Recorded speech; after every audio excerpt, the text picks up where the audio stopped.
समन्ता चक्रवालेषु अत्रा गच्छन्तु देवता सद्दम्मं मुनिराजस्य सुनन्तु सग्गमोक्खदं धम्मश्रवण कालो अयं बदन्ता धम्मश्रवण कालो अयं बदन्ता ධම්මසවන කාලෝ අයං බදන්තා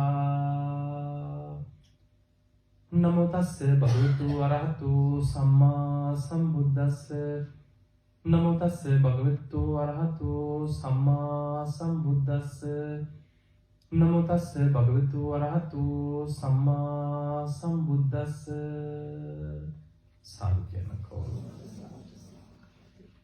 අති ගෞරවනීය පූජනීය රතන ස්වාමීන් වහන්සේ ඇතුළු උන්වහන්සේගේ අවසරයි පින්තුනි අද ඔබ උතුම් සීලයක පිහිටලා මේ එකතුනේ අද දවසේ භාවනාව තමන්ගේ ජීවිතයට එකතු කරගන්න. ඕන තරම් බණ අහලා ඇති. නිවන් දොරටු කීපයක් බුදුහාමුදුරුවෝ පෙන්නනවා. අපි මේ බණ අහන්නේ සීල් රකින්නේ දන් දෙන්නේ ගුණධර්ම පුරන්නේ මොකක්ද අපේ අරමුණ? කොහොම හරි ධර්මය අවබෝධ කරගෙන සසරින් මිදෙන්න. ඒ අරමුණෙන් තමයි අපි මේ ධර්මයේ හැසිරෙන්නේ. එතකොට පින්වතුනි බුදුරජාණන් වහන්සේ අංගුත්තර නිකායේ පෙන්වුවා විමුක්තායතන කියලා දේශනාවක්. ඒ විමුක්තායතන කියන්නේ ධර්මය අවබෝධ කරගන්න ක්‍රම මාර්ග. දැන් හැමෝම භාවනා කරලමද මාර්ගඵල ලැබුවේ?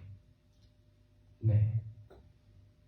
එක එක්කෙනාගේ සංසාරික පින කුසලතා ඉන්ද්‍රිය ධර්ම වෙනස්. විමුක්තායතන ධර්මය අවබෝධ වෙන මාර්ගඵල ලබන ක්‍රම 6ක් බුදුරජාණන් වහන්සේ පෙන්නනවා. භාවනාව එකක්.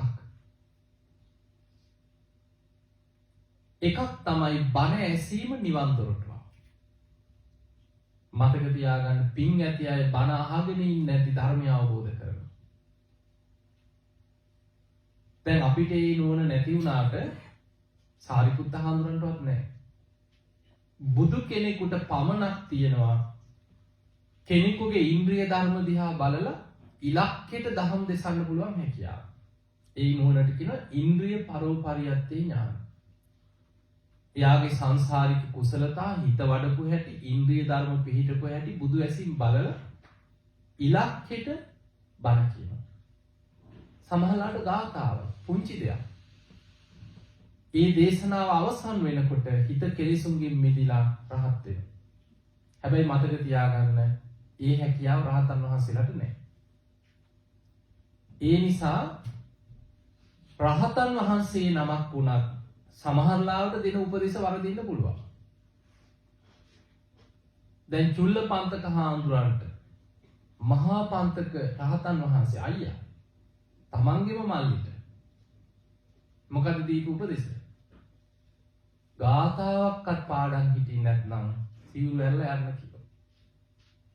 ඒක හොඳයි කිව්වා. ගෙදර ගිහින් පිනක් දහමක් කරගෙන ඉන්න කිව්වා. චුල්ලපන්තක හාමුදුර කැමති නැහැ සිවුරු ඇරලා යන්න. උන්වහන්සේට බොහෝම දුකක් ඇති වුණා. ඇස් වලින් කඳුළු වැක්කිරෙනවා. බුදුරජාණන් වහන්සේ එතනින් වඩිනකොට මොකද චුල්ලපන්තකයි දුකේ? අනේ ස්වාමීනි මහා පන්තක ස්වාමීන් වහන්සේ මට ගාථාවක්වත් පාඩම් කරගන්න බැරි නිසා ගෙදර යන්න කිව්වා සිවුරු ඇරලා. බුදුරජාණන් වහන්සේ වදාළ චුල්ලපන්තක මේ ශාසනේ මහා පන්තකගේ නෙමෙයි කියලා. එන්න කියලා එක්කන් ගියා. බුදු ඇසින් බැලුවා බලනකොට 80 මහා ශ්‍රාවකයන්ට අයිති කල්ප ලක්ෂයක් පෙරම් පුරපු කෙනෙක් මේ. ගාථාවක් පාඩම් හිටින් නැති වුණා. එතකොට බලන්න අපි ළඟ තියෙනවා සමහර දුර්වලතා අකුසල් වලින් වැහිලා. හැබැයි පෙර ධර්මයේ දියුණු කරන්න තියෙන විශාල පිනක් තියෙනවා ඒක වැහිලා තියෙන පොඩි දෙයකින්. බුදුරජාණන් වහන්සේ දැක්කා පෙර සංසාරේ රජ කෙනෙක්. ඒ රජ්ජුරුවෝ ඒ කාලේ හරි ලස්සනට ඇඳලා පැළඳලා ඉන්න කැමති. සාමාන්‍ය සමහර අය ඉන්නවනේ හැම එකම නීට් එකට තියෙන්නේ.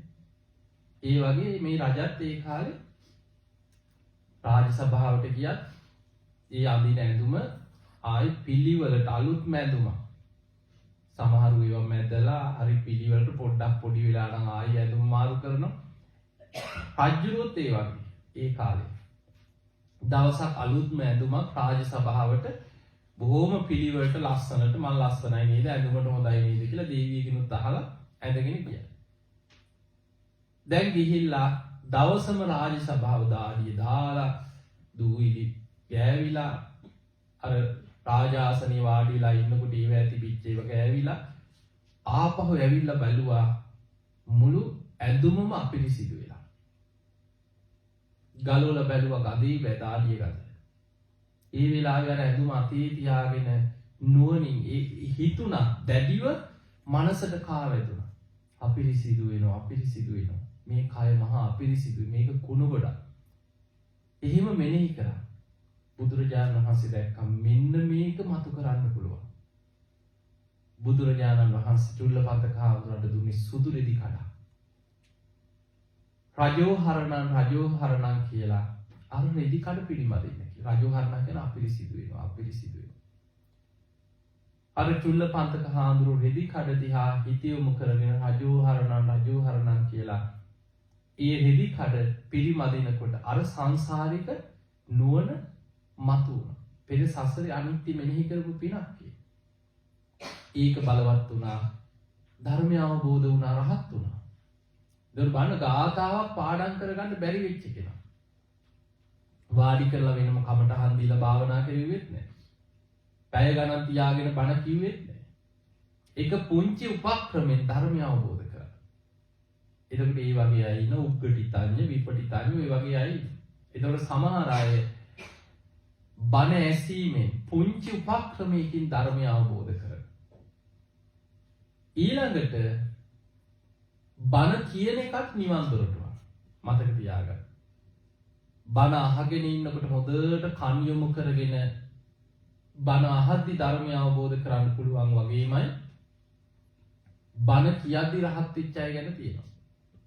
හේමක කියලා මහරහතන් වහන්සේ නමක් ගැන තියෙනවා. උන්වහන්සේ බණ කියද්දිම ධර්මාසනේ රහත් වුණා.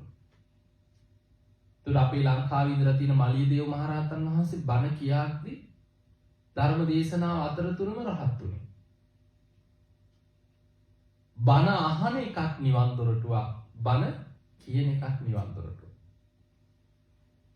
ඊළඟට ධර්ම සම්මර්ෂණේ නිවන් දොරටුවක් කියන. සම්මර්ෂණේ කියන්නේ අපි හැම වෙලාවෙම නුවණින් හිතන්න පුරුදු වෙන්න ඕනේ. ඒකට තමයි අපි කියන්නේ යෝනිසෝ මනසිකාර. වාහනේ යනකොට, පුටුවක වාඩි වෙලා ඉන්නකොට, ගෙදර ඉන්නකොට, නිදා ගන්න ගියාම, ප්ලේන් එකක යනවා කොහේ හරි. මේ අනේන හැම වෙලාවෙම ධර්ම කාරණා නුවණින් විමසනවා. ඒ ඔස්සේ හිත යොමු කරනවා. ධර්ම සම්මර්ෂණේ නිවන් දොරටුව. එතකොට ඉරියව්ව වැඩක් නැහැ. ඕනම ඉරියව්වක ධර්මයේ මෙනෙහි කරද්දී ධර්ම අවබෝධය ලබන්න පුළුවන්. සමහරලාට වාහනයක් කිලෝගෙන යනකොට දැන් සාරිපුත්ත හාමුදුරුවෝ රහත් උනේ බුදුහාමුදුරන්ට පවන් සලසලා ඉන්නේ නැති. බුදුරජාණන් වහන්සේ වෙන කෙනෙකුට දීගණක කියලා පරිබ්‍රාජකයෙකුට බණ කිව්වා. සාරිපුත්ත හාමුදුරුවෝ හොඳට කන් යොමු කරගෙන පවන් සලසලා හිටියේ. කරේ වෙන වැඩක්. හැබැයි රහත් වුණා. ආනන්ද හාමුදුරුවෝ රහත් උනේ සතර ඉරියව්වෙනුත් නෙමෙයි. ඇඳේවා හැබැයි ධර්මයේ මෙනෙහි කර කර ධර්ම සම්මර්ෂණේ ඇඳේ වාඩි වෙලා නිදා ගන්න එක කකුලක් ඇදට ඔසවලා කොට්ටෙට හිස තියන්න ඇලවෙනකොටම හිත කෙලෙසුන්ගෙන් මිදලා රහත් වෙනවා.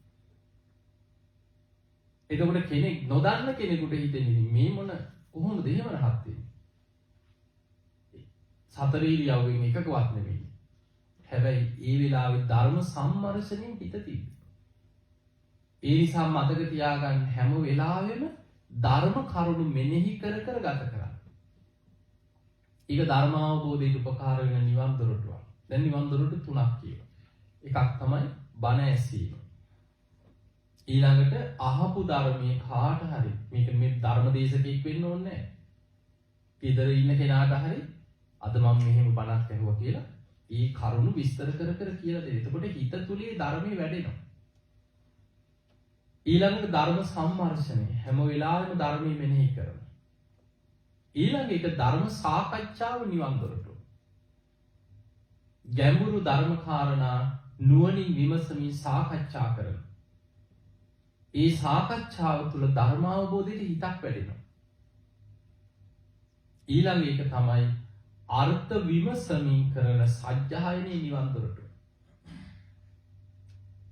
දැන් අපි පිරිත් කියනවනේ. අර්ථ විමසමින් සජ්ජායනා කරද්දී ඒ සජ්ජායනයේ නිවන් දොරටුව. ඊළඟ එක තමයි 6 වෙනි එක භාවනාව නිවන් දොරටුව. දැන් එතකොට ධර්මය අවබෝධ කරන්න නිවන් දකින්න දොරටු කීයක් තියෙනවද? 6ක් තියෙනවා. හැබැයි අපි ওই 6ට වඩා අපි මේක භාවනා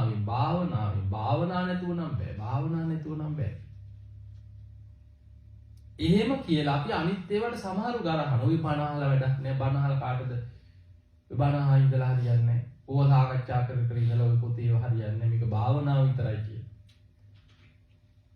එතකොට වෙන්නේ අපිට අනික් නිවන් දොරටු ටික මග හැරෙනවා. ඒ නිසා අර 6ම පුරුදු කරන්න. දවසකට බණක් දෙකක් හොඳට හිත යොමු කරගෙන බණ අහන්න. එතකොට ඒ තුලත් හිත වැඩෙනවා. අහපු ධර්මයේ කාට හරි කියලා දෙන්න. ඒ කියලා දෙනකොට තවත් හොඳට මතක හිටිනවා. තවත් ධාරණීය වෙනවා.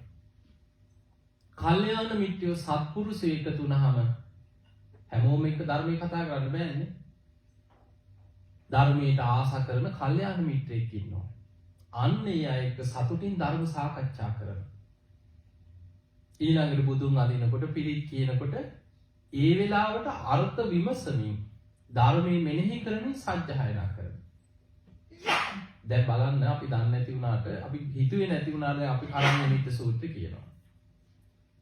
කරණීයමිත්ත සූත්‍රයේ තියෙන මෛත්‍රී භාවනාව. රතන සූත්‍රය හරියට අර්ථ ගත්තොත් බුද්ධානුස්සතිය, ධම්මානුස්සතිය, සංඝානුස්සතිය භාවනාව. බුදු ගුණ, දහම් ගුණ, සංඝ ගුණ සත්‍යක්‍රියා. ඊළඟට ධම්මචක්ක දේශනාව ධම්මචක්කි කියනවා. අපි ධම්මචක්කි කියනවා කියන්නේ. ධම්සප්පවතුන් සූත්‍රයේ තියෙන චතුරාර්ය සත්‍ය, සත්‍ය ඥාන, කෘත්‍ය ඥාන, පෘථග්ඥාන වශයෙන් අවබෝධ කරගන්නයි. මේ දේශනාව අහලා කොණ්ණඤ්ඤ හාමුදුරුවෝ සෝවාන් වෙදී 18 කෝටියක් දෙවියන් මාර්ගඵල ලැබුවා. ඊළඟට අපි ලෙඩෙකුට ගිරිමානන්ද කියන්න ඕන ලෙඩාට කියනවා. ඒකේ තියෙන්නේ නිවන අරමුණු කරගත්ත භාවනා ක්‍රම 10ක්.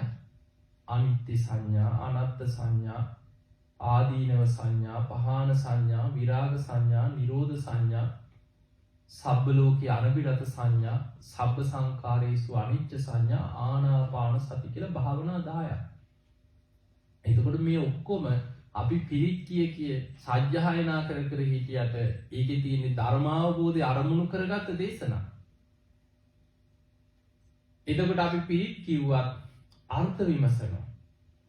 විවේකයක් ලැබුණාම භාවනාත් කරනවා. ඔය ක්‍රම 6ම පුරුදු කරනකොට ඒ ක්‍රම 6ම වැඩෙන්නේ ධර්මාවබෝධයට හිත වැඩෙන්නේ. ඒ නිසා මේ ක්‍රම 6ම පුරුදු කරගන්න දක්ෂ වෙන්න භාවනාවටත් හිත යොමු කරගන්න. පින්වතුනි නොයේ භාවනා ක්‍රම ඔබ කරලා ඇති කරපු අය ඇති. එතකොට නොයේ විදිහට භාවනාව ගැන එක එක අදහස් වල ඉන්න අය ඇති. අපි බුද්ධ දේශනාවට අනුව සාමාන්‍ය විදර්ශනාවට අදාළ කරුණු ටිකක් ඔබට අද කියලා දෙන්න. අපිට බුදුරජාණන් වහන්සේ පෙන්වුවේ සබ්බේ සංඛාරා අනිච්චාති. සියලුම සංස්කාරයන් අනිත්‍යයි. සබ්බේ සංඛාරා දුක්ඛාති. සියලු සංස්කාරයන් දුකයි. සබ්බේ ධම්මා අනාත්තාති. සියලු ධර්මයන් අනාත්මයි. එතකොට බුදු කෙනෙක් ලෝකෙට පහළ වෙන්නේ ඔන්න ඔය කාරණා තුන ලෝකෙට මතු කරලා පෙන්නන්න කියලා. බුදුරු පහළ වුණත් නැතත් සීලය ගැන කාලෙන් කාලයට සීලය ගැන ලෝකෙ දේශනා කරන අය ඉන්නවා. සමාධිය ගැන බුදුරු පහළ වෙන්න ඕනේ නැහැ. අපේ බුදුහාමුදුරු පහළ වෙන්නත් කලින් ඔය ආලාර කාලා මුද්දක රාම්පුත් අරූප ධාන වලටම හිත වැඩුවා. අසිත තාපසයා සමතෙන් ඉහළටම වඩලා මනෝමය කයින් දිව්‍ය ලෝකෙට යනවා කියන දවල් කාලේ. හැබැයි බුදු කෙනෙක් තමයි පහළ වෙලා අනිත්‍ය දුක්ඛ අනාත්මේ ත්‍රිලක්ෂණී මේ චතුරාර්ය සත්‍ය තණ්හාවෙන් මිදෙන මාර්ගය ගැන ලෝකෙට පෙන්වලා දෙන්නේ. පින්තුනි දවසක් එක ස්වාමීන් වහන්සේ නමක් බුදුරජාණන් වහන්සේ ළඟට ඇවිල්ලා වන්දනා කරලා අහනවා ස්වාමීනි භාග්‍යතුන් වහන්සේ සෝවාන් ඵලයටපත් වෙන්න මම කළ යුතු භාවනාව මොකද්ද කියලා. මොකක්ද අහන ප්‍රශ්නේ? සෝවාන් වෙන්න කරන්න ඕන භාවනාව. බුදුරජාණන් වහන්සේ වදාළ භික්ෂුව මේ ඇස කන නාසය දිවකය මනස කියන ආයතන 6 මුල් කරගත්ත පංච උපාදානස්කන්ධය අනිත්‍යයි දුකයි අනාත්මයි කියලා විදර්ශනා වඩන්න. එතකොට සක්කාය දිට්ඨි විචිකිච්ඡා සීලබ්බත පරාමාස කියන ත්‍රිවිධ සංයෝජන ප්‍රහාණය වෙලා සෝවාන් ඵලයටපත් වෙන්න පුළුවන්. එතකොට මේ හාමුදුරුවෝ කියනවා සාදු සාදු ස්වාමීනි මං එහෙමනම් සෝවාන් වීම පිණිස පංච උපාදානස්කන්ධය අනිත්‍ය වශයෙන්ම විදර්ශනා කළ යුතුයි කියලා මම ඒ කාරණේ දරා ගන්නවා. එතකොට ස්වාමීනි සෝවාන් වෙච්ච කෙනෙක් සකදාගාමි වෙනන්න කරන භාවනාව මොකක්ද? එතකොට බුදුරජාණන් වහන්සේ වදාලා සෝවාන් වෙච්ච කෙනෙක් සකදාගාමි වෙන්න කරන්නේ අර ආයතන 6 තුල තියෙන පංච උපාදානස්කන්ධෙම තව දුරටත් අනිත්‍යයි දුකයි අනාත්මයි කියලා විදර්ශනා වඩන එකමයි. ඒක වෙන එකක් නෙමෙයි. එහෙම තවත් ගැඹුරින් විදර්ශනා වඩාගෙන යනකොට කාමරාග පටික තුනී වෙලා සකදාගාමි ඵලයටපත් වෙනවා. සාදු සාදු ස්වාමීනි එහෙමනම් මම ඒ කාරණෙත් එහෙම දරා ගන්නවා. ස්වාමීනි මට තව ප්‍රශ්නයක් තියෙනවා. එහෙම සකදාගාමි වෙච්ච කෙනෙක් අනාගාමි වෙන්න කරන භාවනාව මොකක්ද?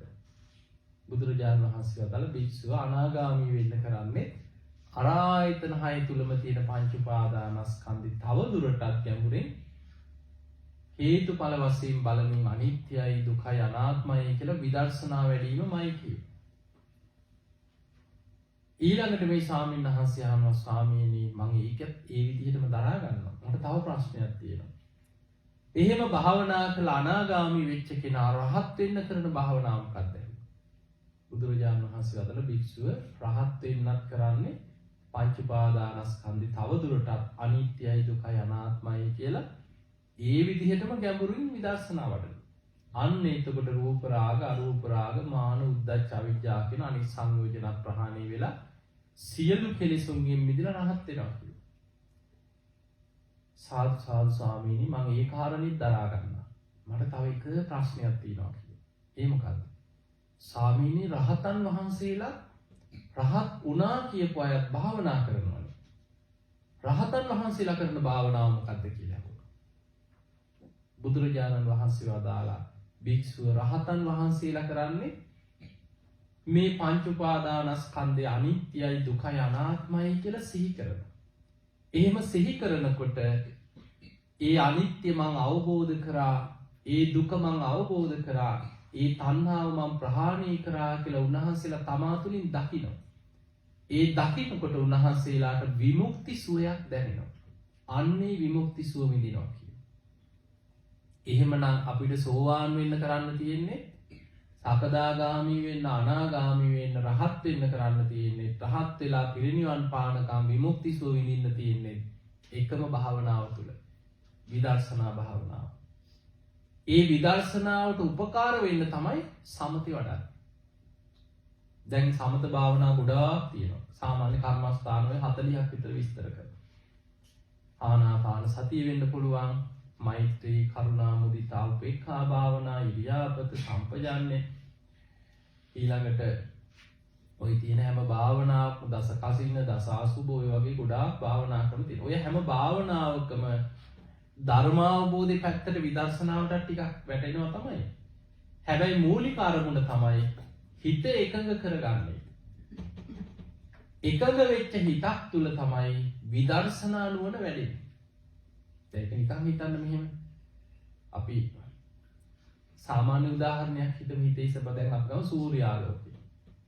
මේ හැමතැනම විසිරලා තියෙනකොට වඩා අපි උත්තර කාචයක් එකතු කරලා එක තැනකට ගත්තොත් ගින්දරක් වුණත් අවුලවන්න බැයි. පුළුවන්. එතන ලොකු බලයක් ශක්තියක් තියෙනවා. අන්න ඒ වගේ තමයි හිත අරමුණු ඔස්සේ දුවනවා. විසිරි තියෙන. බුදුරජාණන් වහන්සේ එක තැනක පෙන්නා මහණෙනි මේ හිත මනාකොට දියුණු කරොත් අර ඈතින් පේන හිමාල කන්ද පවා චිත්ත බලෙන් දවන්න පුළුවන් කියනවා. ඒ තරම් මේ හිත ඉහළට දියුණු කරලා එ르දි ප්‍රාතිහාර පාන්න පුළුවන් කියනවා. එහෙමනම් අපේ හිත දියුණු කරොත් එක කරගත්තොත් අපි සමත භාවනාවෙන් කරන හිත එක කරලා හිතේ ශක්තියක් බලවත්ව හදනවා. විසිරෙන හිත පංච නීවරණ ඔස්සේ දුවන විසිරෙන හිත සමතෙන් වෙන්නේ එකඟ වෙනවා. එකඟ වෙනකොට හිත තුල ලොකු චිත්ත ශක්තියක් මානසික ශක්තිය බලවත්. ඒකාග්‍ර හිතක්. ඒ බලවත් හිත විදර්ශනාවට හරවනකොට වෙනදට වඩා සාමාන්‍යයෙන් අපි නිකන් අනිත්‍යයි කී ඉන්නවට වඩා සමාධිමත් හිතක් තුළ ඉඳන් විදර්ශනා වඩනකොට ගැඹුරින්ම ප්‍රඥාවෙන් නුවණින් වැටහෙන්න පටන් ගන්නවා විදර්ශනා. අන්නේ නිසා තමයි සමතය විදර්ශනාවට උපකාර කරන්නේ. සමතයට උපකාර කරන්නේ මොකක්ද? සීලය. සීලේ පිරිසිදුව නැත්නම් ඉඳගත් වෙලේ ඉඳන් හිත දුවනවා. අකුසල් සිහි වෙනවා. හිත විපිලිසර වෙනවා. නොයේ කර්ම ඔස්සේ හිත යනවා. ඒවා හිතට වද දෙනවා. ඒ නිසා බුදුහාමුදුරුවෝ අපිට ඊටාම ක්‍රමානුකූල ක්‍රමයක් පෙන්වුවා. සීල පරිභාවිතෝ සමාධි. සීලේක පිහිටලා සමාධිය වඩන්න. සමාධි පරිභාවිතං පඤ්ඤා. සමාධියේ පිහිටලා ප්‍රඥාව වඩන්න. සීල සමාධි ප්‍රඥා. පඤ්ඤා පරිභාවිතං චිත්තං සම්මදේව ආස්සවේහි විමුච්ඡති. ප්‍රඥාවෙන් හිත දියුණු කරනකොට ඒ හිත කෙලෙසුන්ගෙන් මිදෙනවා. ඕක තමයි ක්‍රමය. එතකොට ඔන්න ඔය අරමුණ කරා යන්නයි අපි භාවනාවෙන් උත්සාහ කරන්නේ.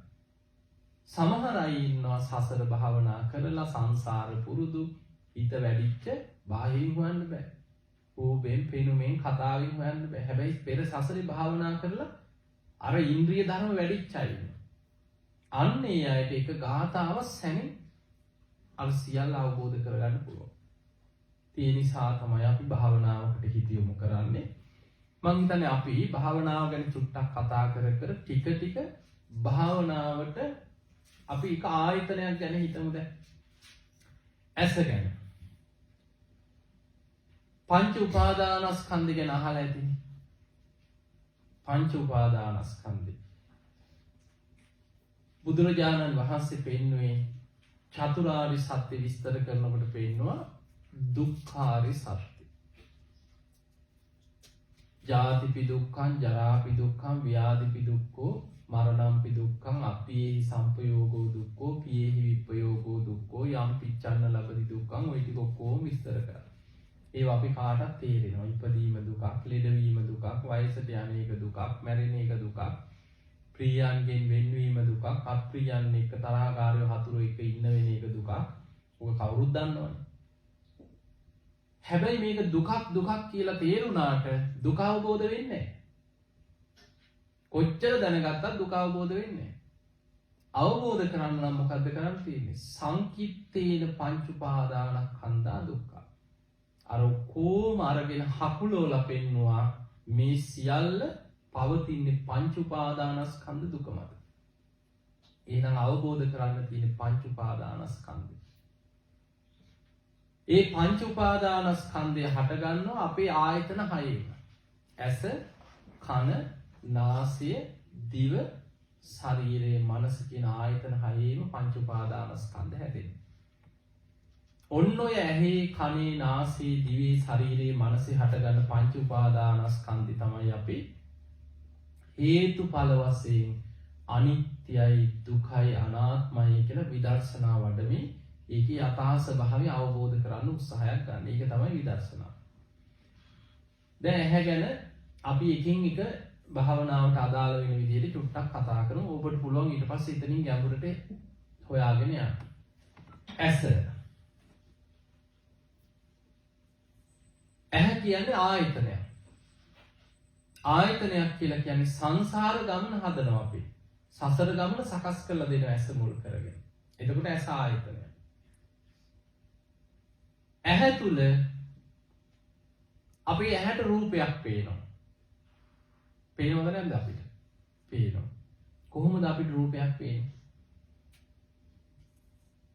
ඇහැයි රූපයයි විඥානයයි එකතු වීම නිසා. මේකට කියන ධර්මයේ ඇසේ ස්පර්ශය. ඒක උදේ ඉස්සලා මේක අහගන්න පංච උපාස්කන්ධ ගැන මේ කියන්නේ. ඔබට මට අපි කාටත් මේ ගොඩ නැගිල්ල වෙන්න පුළුවන්, ඔබ වෙන්න පුළුවන්. මේ දකින්න රූප හැම එකක්ම ඇහැට පේන්නේ කොහොමද? ඇසයි අර බාහිර රූපයයි විඥානයයි කියන මේ තුන එකතු වෙනවා. ඒකට තමයි කියන්නේ ඇහි ස්පර්ශය. තින්නම් සංගති පස්සෝ කරුණු තුනක එකතු වීම ස්පර්ශය. ඇහැයි රූපයයි විඥානය එකතු වීම. ඒ ස්පර්ශය නිසාම විඳීමක් ඇති වෙනවා. සමහර ලාවට අපි දැක්කේ ප්‍රියමනාප රූපයක් නම් සතුටක් විඳීම. තරහකාරී දකින්නකොට දුක් විඳීමක්. එතකොට ඒ වගේ අර ස්පර්ශයත් එක්ක කරුණු තුනක් තියෙනවා. එකක් තමයි විඳීම. දෙවෙනි එක තමයි විඳින රූපය හඳුන ගන්න. මේ ඔක්කොම එකපාර වෙන්නේ. අපි මේ තේරුම් ගන්නයි වෙන වෙනම කතා කරන්නේ. හඳුන ගන්නවා. කවුද? පුද්ගලයෙක්ද? ගහක්ද? පාට වර්ණ හැඩතල හඳුන ගන්න. ඒකට කියන සංඥා. හඳුනා ගැනීම. ඒ හඳුන ගන්න දේ ගැන හිත ඇතුලේ චේතනාවක් පහළ වෙනවා. ඔන්න ඔය ක්‍රියාවලිය ඇහැ තුල වෙනවා. හැම වෙලෙම වෙනවා. ඔතන තියෙනවා පංච උපාදානස්කන්ධය. ඇසයි රූපයයි අයිති වෙන්නේ රූප උපාදානස්කන්ධයට. ඔන්න ඔය ටික තේරුම් ගන්න. හොඳට අහගෙන ඉන්න. එතකොට අල්ල ගන්න පුළුවන්. මේ ඇස සතර මහා ධාතුන්ගෙන් හටගත්ත ආයතන. එතකොට ඇස රූපය. අපි ඇහැට දකින්නේ සතර මහා ධාතුන්ගෙන් හටගත්ත දේවල්. මේ කොට නැගිලි පුද්ගලයෝ ගහකොළ පුටු මේ දකින්න හැම එකක්ම සතර මහා ධාතුන්ගෙන් හැදිච්ච දේවල්. එතකොට මේ ඇසයි රූපයයි අයිති රූප උපාදානස්කන්ධයට. ඇසයි රූපයයි විඥානයයි එකතු වෙනකොට ඇහි ස්පර්ශ නිසා ඇති වුණ විඳීමක්. ඒ තමයි වේදනා උපාදානස්කන්ධය. විඳින රූපය හඳුනගත්තා. ඒ තමයි සංඥා උපාදානස්කන්ධය. හඳුනගත්ත රූපය ගැන චේතනාවක් පහළ වුණා. ඒ චේතනාව තමයි සංස්කාර උපාදානස්කන්ධය. ඊළඟට ඇහැයි රූපයයි විඥානය එකතු වෙනකොට එතන තියෙනවා විඥානය. ඒ තමයි විඥාන උපාදානස්කන්ධය. එහෙනම් රූප, වේදනා, සංඥා, සංඛාර, විඥාන. පහම එතන වෙලා. ඕක මේ අපි මෙහෙම විස්තර කරාට ඇහැට රූපයක් පෙනෙන රූපයක් පාසා ඔය පංච උපාදානස්කන්ධය හට ගන්නවා බිඳෙනවා. හට ගන්නවා බිඳෙනවා. එතකොට වේගෙන් සිද්ධ වෙන ක්‍රියාවලිය.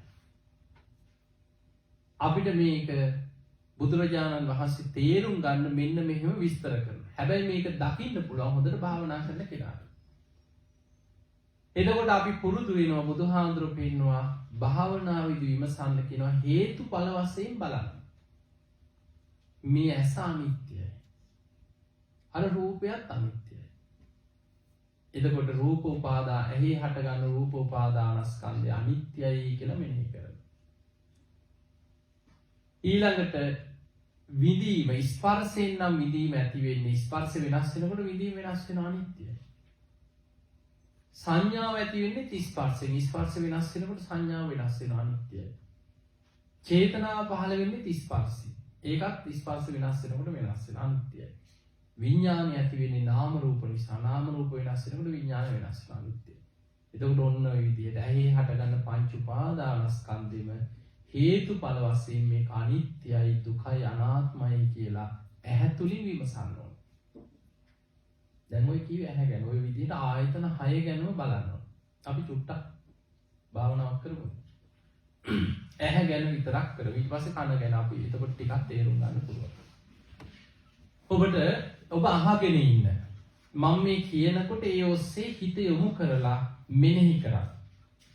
අන්න එතකොට ඔබට ටිකක් අල්ලගන්න පුළුවන් කොහොමද අපි විදර්ශනාවේදී විමසන්නේ කියලා තේරුම් ගන්න පුළුවන්.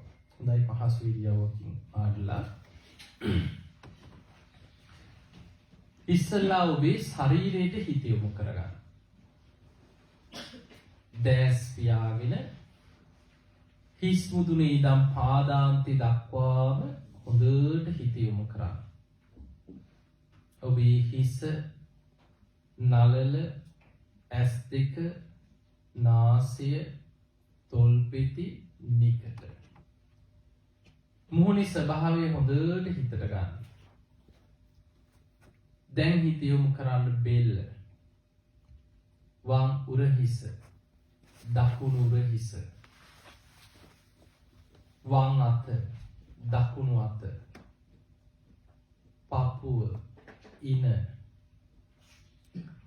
වම් කකුල දකුණු කකුල ඔබේ ඉරියව්ව හොඳට හිතෙන් සිහි කරන්න. දැන් සම්පූර්ණ අවධානය යොමු කරන්න ඔබේ මූණට ඇස් දෙක.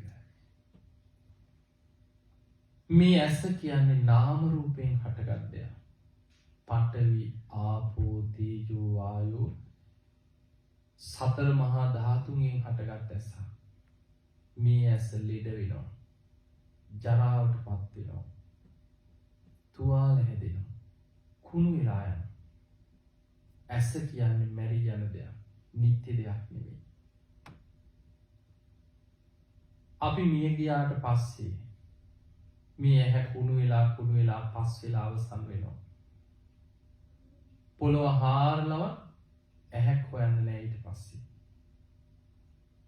සමහරු ජීවත් වෙලා ඉන්නේ නැද්දිම ඇස් කුණු වෙනවා.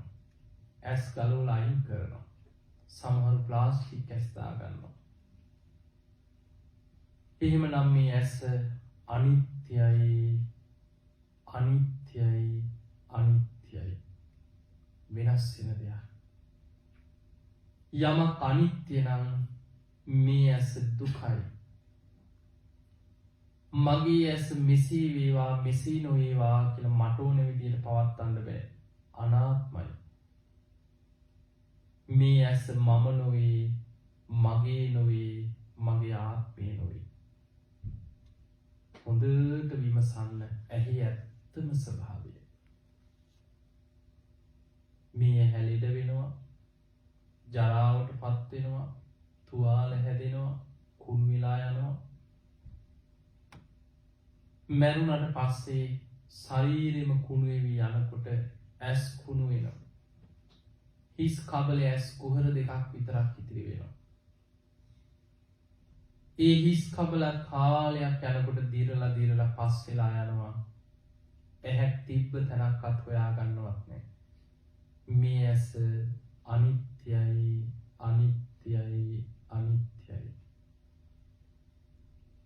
මේ ඇස මම නොවේ, මගේ නොවේ, මගේ ආත්මේ නෙවෙයි, මට ඕන විදියට මම මගේ කියලා පවත්වන්න බෑ. අනාත්මයි. මේ ඇස නිසාම දුක හට ගන්නවා.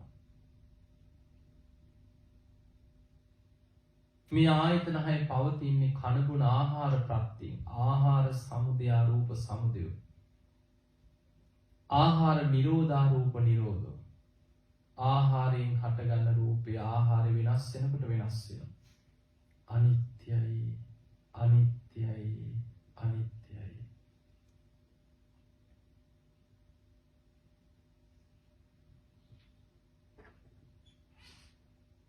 දැන් හිත යොමු කරන්න ඇහැට පේන රූප ගැන හිතන්න. අපේ ඇහෙන් දකින සෑම රූපයක්ම සතර මහා ධාතුන්ගෙන්ම හටගත්ත දේවල්.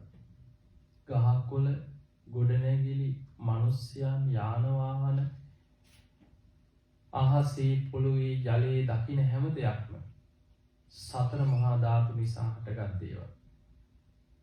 ඒ සියල්ල අනිත්‍ය වෙනවා, වෙනස් වෙනවා, නැසී වෙනසී යනවා.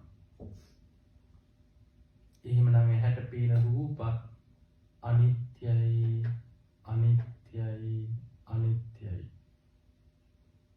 ඇසට පේන රූප වෙනස් වෙනකොට දුක හට ගන්නවා. යමක් අනිත්‍ය නම් ඒක දුකක්. ඇසට පේන රූප මම නොවේ, මගේ නොවේ, මගේ ආත්මය නොවේ, අනාත්මයි. එහෙමනම් දැන් හොඳට හිත යොමු කරන්න. ඇහැට පේන රූප අනිත්‍යයි, අනිත්‍යයි, අනිත්‍යයි කියලා හිතන්න.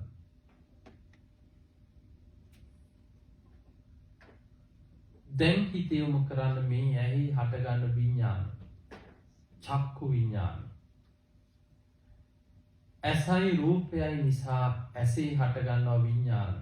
නාම රූප පවතින තැනකයි විඥානය පහළ වෙන්නේ. නාම රූප වෙනස් වෙනකොට විඥාන වෙනස් වෙනවා. එහෙමනම් හේතු නිසා හටගෙන හේතු වෙනස් වෙනකොට වෙනස් වෙනවා. අනිත්‍යයි, අනිත්‍යයි, අනිත්‍යයි. ඇහි හටගන්න විඥානේ මම නොවේ, මගේ නොවේ, මගේ ආත්මය නොවේ.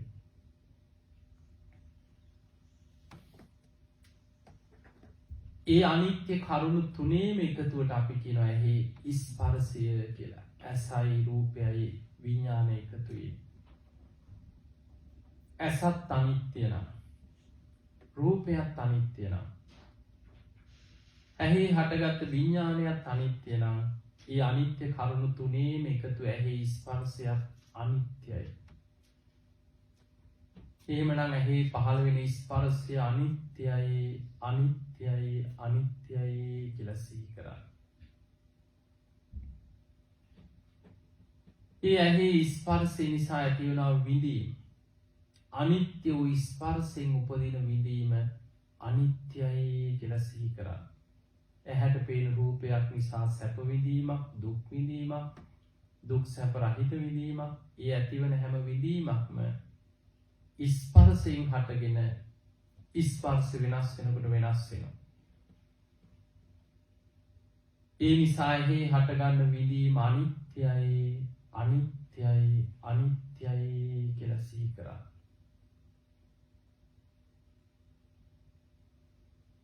ඇහි ස්පර්ශ නිසාම විඳින රූප ඇහෙන් හඳුන ගන්නවා. සංඥාව, පාට, වර්ණ, හැඩතල, පුද්ගලයෝ, ස්වරූප හඳුන ගන්නවා. සංඥාව ස්පර්ශයෙන් හඳුන ගන්නවා. ස්පර්ශ වෙනස් වෙනකොට හඳුනා ගැනීම වෙනස් වෙනවා. එහෙමනම් අනිත්‍ය වූ ස්පර්ශයෙන් හටගන්න හඳුනා ගැනීමත් අනිත්‍යයි, අනිත්‍යයි, අනිත්‍යයි.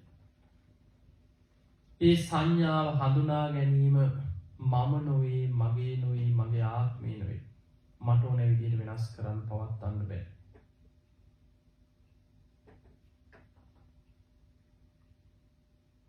දැන් හිත යොමු කරන්න චේතනාව, රූප සංචේතන. ඇහි ස්පර්ශ නිසාම ඇහැට පේන රූප ගැන චේතනා පහළ වෙනවා. ස්පර්ශ වෙනස් වෙනකොට චේතනාව වෙනස් වෙනවා. රූප ගැන ආසා ඇතිවීම, චේතනා අනිත්‍යයි, අනිත්‍යයි, අනිත්‍යයි කියලා සිහි කරා.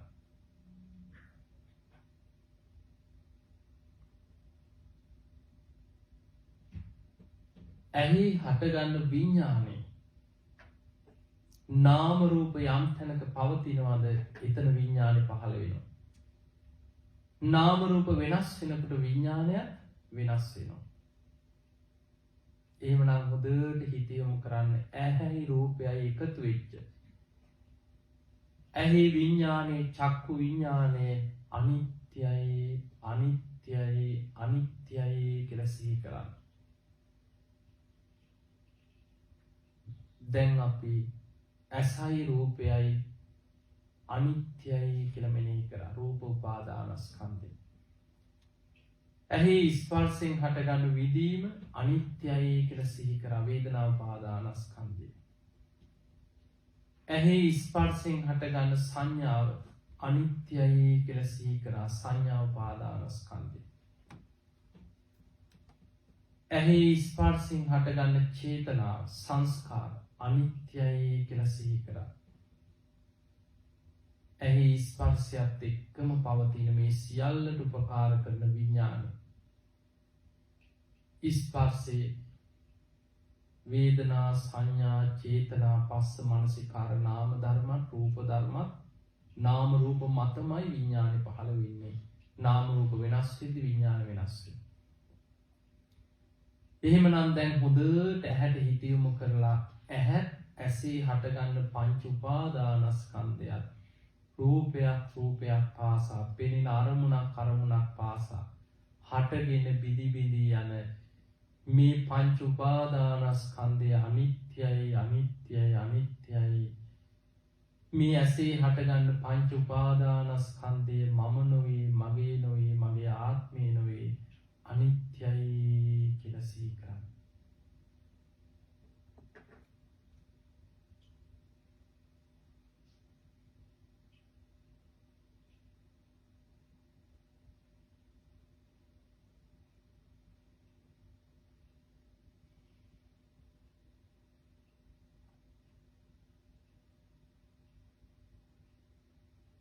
සාදු සාදු සාදු. දැන් පුංචි වෙලාවක් අරගෙන ඔබට කියලා දුන්නේ ඇහි හටගන්න පංච උපාදානස්කන්ධයක් ගැන බලන්න හැටි. දැන් ඔබ බණ අහලා තියෙනවා ඒ විදිහටම ගලපන්න කනට. කන කියන්නේ නාම රූපයෙන් හටගත් ආයතන. නාම රූප පත්‍ය සලආයතන. අපේ ඇස, කන, නාසය, දිවකය, මනස ආයතන හයම හැදුනේ නාම රූප නිසා. දැන් කන ගැන ඔබ කියන්න ඕනේ. දැන් ඇහැ ගැන අහගෙන හිටියනම් කන ගැන ගල්ප ගන්න පුළුවන් වෙන්න ඕන. කනට ශබ්දයක් ඇහෙනවා. ඇහෙනව නේද? කන් ඇහෙනවනේ ඔක්කොටම. කොහොමද කනට ශබ්දය ඇහෙන්නේ? කනයි ශබ්දයයි විඥානයයි එකතු වෙනවා. ඒ කනේ හට ගන්න විඥානයට කියන සෝත විඥානය. මේ කරුණු තුනේ එකතු වීමට කියනවා කනේ ස්පර්ශය. කනයි ශබ්දයයි විඥානයයි. ඒකට උපකාර කරන තව දෙයක් තියෙනවා අපි කතා නොකරට ඒතයි මානසිකාරය. මානසිකාරයත් එක්ක තමයි විඥාන පහළ වෙන්නේ. දැන් අපි ගමු කන තියෙනවා. හොඳට වැඩ කරනවා. හැබැයි අවධානය වෙන දිහාට. කන ළඟම කතා කරනවා. ඇහෙන්නේ නැද්ද? අනේ ඇහුන්නේ නැහැ කියනවා. වෙලා නැද්ද එහෙම? තමලා අම්මලා එහෙම බයිනවා. ඇහෙන්නේ නැද්ද ළමයෝ? මේ ළඟ කතා කරලා තියෙන්නේ. ඇහුන්නේ නැහැ. ඒ ඇහුන්නේ නැත්තේ ඇයි? මානසිකාරය යොමු වෙන්නේ. ඒ මානසිකාරය යොමු වෙන්නේ නැති වුනහම අවධානය තියෙන්නේ වෙන පැත්තක. විඥානේ පහළ වෙන්නේ නැහැ. කනයි ශබ්දයයි එකතු කරන්නේ විඥානය. මානසිකාරයත් එක්ක තමයි විඥානය ඇති. එතකොට කනයි ශබ්දයයි විඥානය එකතු වීම කනේ ස්පර්ශය. ඒ ස්පර්ශයත් එක්කම කරුණු තුනක් ඇති වෙනවා එකවර. විදීමක් ඇති වෙනවා. දැන් කනට ඇහුනේ බයිනවා නම් කවුරු හරි උඩට බනිනවා. එතකොට මොකද වෙන්නේ? ස්පර්ශයේ ඒ ශබ්දය ඇහෙනකොටම දුක් විඳීමක් ඇති වෙනවා. පටිඝානුසය මතුවෙනවා. කේන්ති යනවා. දුක හිතෙනවා. කවුරු හරි ඔබේ ಗುಣ කියන ඔබ වර්ණනා කරනවා. එක්ක ඔබ ආස ප්‍රියමනාප හඬක්, සින්දුවක්, හොඳ සංගීතයක් ඇහෙනවා කනට. එතකොට සැප විඳීමක් උපදිනවා. එහෙනම් ස්පර්ශයත් එක්ක ඇති වෙන එකක් තමයි විඳීම. ඒ විඳින දේම හඳුන ගන්නවා වෙන දෙයක් නෙමෙයි. හඳුන ගන්නවා මොකක්ද මේ? සින්දුවක්ද? කොයි සින්දුවද? වාදනයක්ද? සතෙක් කෑ ගැහුවද? මට එන්න කිව්වද? යන්න කිව්වද? අර හඳුනා ගැනීම. ඒකට කියනවා සංඥාව. හඳුනාගත්ත දේ ගැන චේතනාවක් පහළ වෙනවා. ඒ චේතනාව තමයි කර්මයක් වෙන්නේ. ඇහැට පේන රූප ගැන චේතනා පහළ වෙනවා. කනට ඇහෙන ශබ්ද ගැන චේතනා පහළ. ඒ චේතනාව තමයි කර්මය. එතකොට ඒ තමයි සංස්කාර චේතනාව. එතකොට දැන් ඔතන තියෙනවා පංච උපාදානස්කන්ධෙම තියෙනවා. කනයි ශබ්දයයි අයිති රූප උපාදානස්කන්ධයට. කනේ හටගන්න විඥානයයි අයිති විඥාන උපාදානස්කන්ධයට. ඒ ස්පර්ශයෙන් ඇතිවෙච්ච විඳීම වේදනා උපාදානස්කන්ධය. ස්පර්ශයෙන් ඇතිවෙච්ච හඳුනා ගැනීම සංඥා උපාදානස්කන්ධය. ඒ තුල පහළ වෙච්ච චේතනා සංස්කාර. එන රූප වේදනා සංඥා සංකාර විඥාන. පහම එතන ඇති වෙනවා. එහෙනම් මතක තියාගන්න කනට ශබ්දයක් ඇහෙන වාරයක් පාසා පංච උපාදානස්කන්ධ හට ගන්නවා බිඳෙනවා. හට ගන්නවා බිඳෙනවා. මේක ඇහැට පේන රූපයක් පාසා පංච උපාදානස්කන්ධ හැදෙනවා බිඳෙනවා. කනට ඇහෙන ශබ්දයක් පාසා පංච උපාදානස්කන්ධ හට ගන්නවා බිඳෙනවා. අවිද්‍යාවේ ඉන්න නිසා අපිට මේකේ ක්‍රමය අල්ලන්න බෑ. අපිට නිකන් පේන්නේ මම විඳිනවා, මට ඇහෙනවා, මේ මට ඕන විදිහට තියෙනවා. මේ ඔක්කොම අර මම කියන එකත් එක්ක මේක නිට්ටයයි, සැපයි, ආත්මයි, මම විඳිනවා, මට ඕන විදිහට මේ මගේද. අන්න එහෙම අපි මුලාවෙන් ග්‍රහණය කරගෙන ඉන්නේ, බැඳිලා ඉන්නේ ඒවට. ඒ අවිද්‍යාව නිසාම කෙලෙස් උපදිනවා. සැප විඳීමත් එක්ක රාගානුසය මතුවෙනවා. දුක් විඳීමත් එක්ක පටිඝානුසය මතුවෙලා ගැටෙනවා අපි. අනිත් වෙලාවට අවිද්‍යානුසයත් එක්ක මුලා වෙවි ඉන්නවා. කෙලෙස් එක්ක ඉන්නේ. ඕක නැති වෙන්නේ යථාර්ථයේ ඒ විදිහට දකින්නකොට. ඒ නිසා තමයි අපි හේතුඵල වශයෙන් ඇත්තටම මොකද්ද වෙන්නේ කියලා අනිත්‍යයි, දුකයි, අනාත්මයි කියලා ගැඹුරින් විමස ඒ සිද්ධ වෙන ක්‍රියාවලිය ඇත්ත දකින්න උත්සාහ කරන්න. ඒක තමයි විදර්ශනාව. දැන් ওই ටික මතක තියාගෙන කන ගැනත් අපි ටිකක් බලමු. දැන් පොඩි වෙලාවක් කන ගැන භාවනා කරමු. එතකොට ඒකත් අල්ල ගන්න පුළුවන්. හොඳයි. පහසු ඉරියව්වකින් වාඩි සාදු සාදු සාදු. දැන් හිතේමු කරන්න අර වගේම හිස් මුදුනේ ඉඳන් පාදාන්ති දක්වාම ඉරියව්ව ගැන හිතන්න ඉස්සෙල්ලාම ඔබේ හිස, නළල, ඇහි බැඳ, ඇස් දෙක, නාසය, තොල්පෙති, නිකට, මුහුණ, කම්පෙති, මුහුණේ ස්වභාවය හොඳට හිතට ගන්න. දැන් බෙල්ල, උරහිස්, වම් උරහිසට ඇමිනිලා වම් අත, දකුණු උරහිසට ඇමිනිලා දකුණු අත, වම් අතේ ඇඟිලි, දකුණු අතේ ඇඟිලි, පපුව, ඉන, වම් කකුල දිගේ යටිපතුල දක්වාම සිහි කරන්න. දකුණු කකුල දිගේ යටිපතුල දක්වාම සිහි කරගෙන යන්න. හොඳට ඉරියව්වට හිත තැම්පත් කරගන්න. දැන් ඔබ හිත යොමු කරන්න කනට. බාහිර කිසිම දෙයකට හිත දුවන්න දෙන්න එපා. හිත යොමු කරන්න කන නැමැති ආයතන. ආයතනයක් කියන්නේ සංසාරේ ගමන හදන තැන.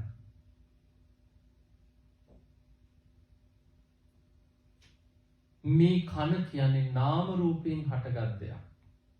පඨවි, ආපෝ, තේජෝ, වායෝ සතර මහා ධාතුන්ගේ පැවැත්මක් තියෙනවා. මේ කන ලෙඩ වෙනවා. තුවාල හැදෙනවා. කන් ඇතුලේ තුවාල එනවා. සැරව ගලනවා. කන් ඇහෙන්නේ නැතුව යනවා. ජීවත් වෙලා ඉන්න නැතිම කන මැරි යනවා. කන් ඇහෙන්නේ නැහැ. මැරුණට පස්සේ කම්පේති කන් ඇතුලේ තියෙන ඔක්කොම කුණු වෙලා යනවා. දිය වෙලා යනවා. හිස් කබලේ කන් කුහරේ විතරයි. ඒ හිස් කබලක් දිර දිරා ගිහිලා පස් වෙලා අවසන් වෙනවා. අනිත්‍යයි අනිත්‍යයි අනිත්‍යයි කියලා හිතා.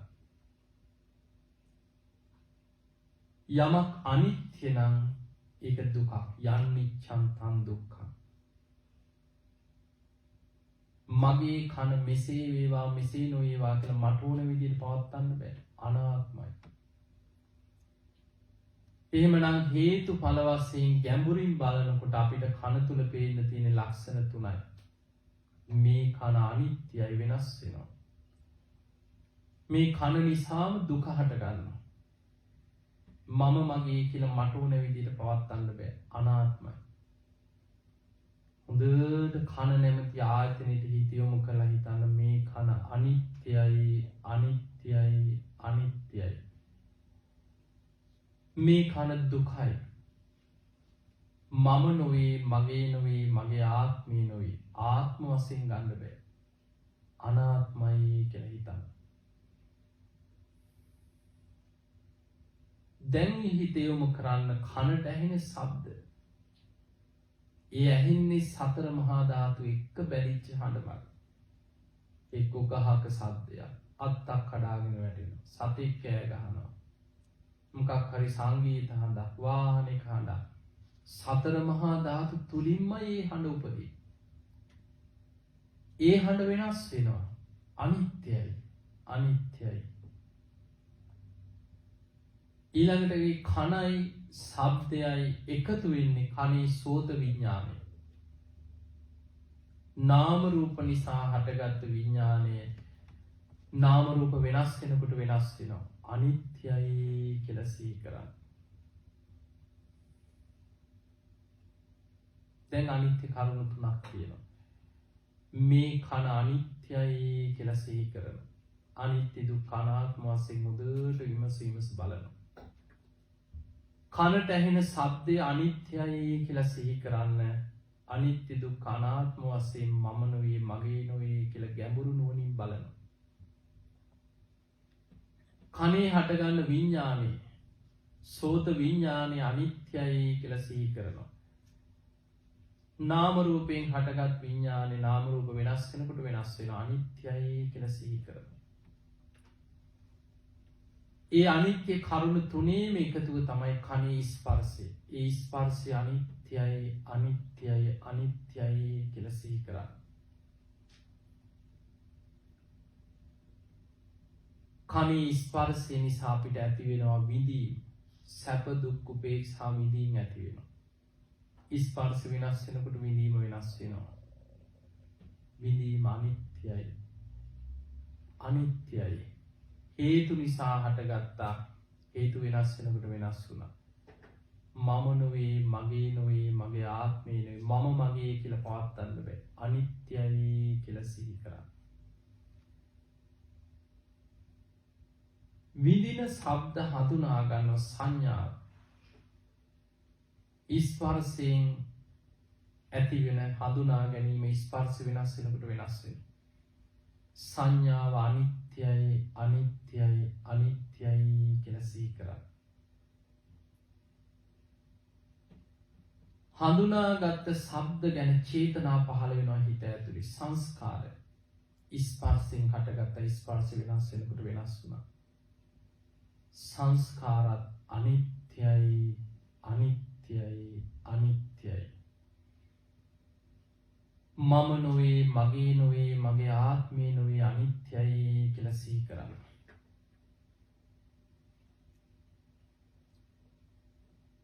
කනේ හටගත්ත විඥාන නාම රූප වෙනස් වෙනකොට වෙනස් වෙනවා. අනිත්‍යයි කියලා සිහි කරන්න. දැන් පින්වතුනි කනත් ශබ්දයක් අයිති රූප උපාදානස්කන්ධයට. මේ රූපයේ කන මුල් කරගෙන හටගත්ත අනිත්‍යයි. කනේ හටගත්ත විඳීම වේදනා උපාදානස්කන්ධය. විඳින ශබ්ද හඳුනා ගැනීම සංඥා උපාදානස්කන්ධය. හඳුනාගත් ශබ්දානෝ චේතනා පහළ වීම සංස්කාර උපාදානස්කන්ධය. කනේ හටගත්ත විඥානේ විඥාන උපාදානස්කන්ධය.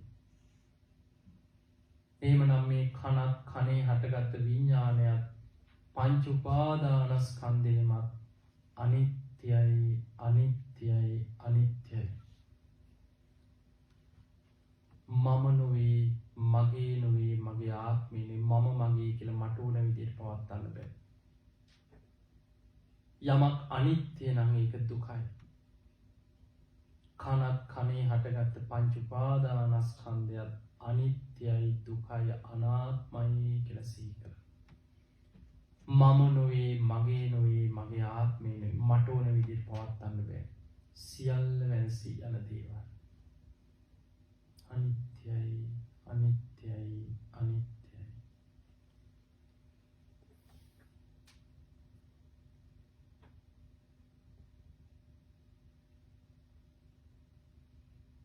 හොඳයි, සාදු සාදු සාදු.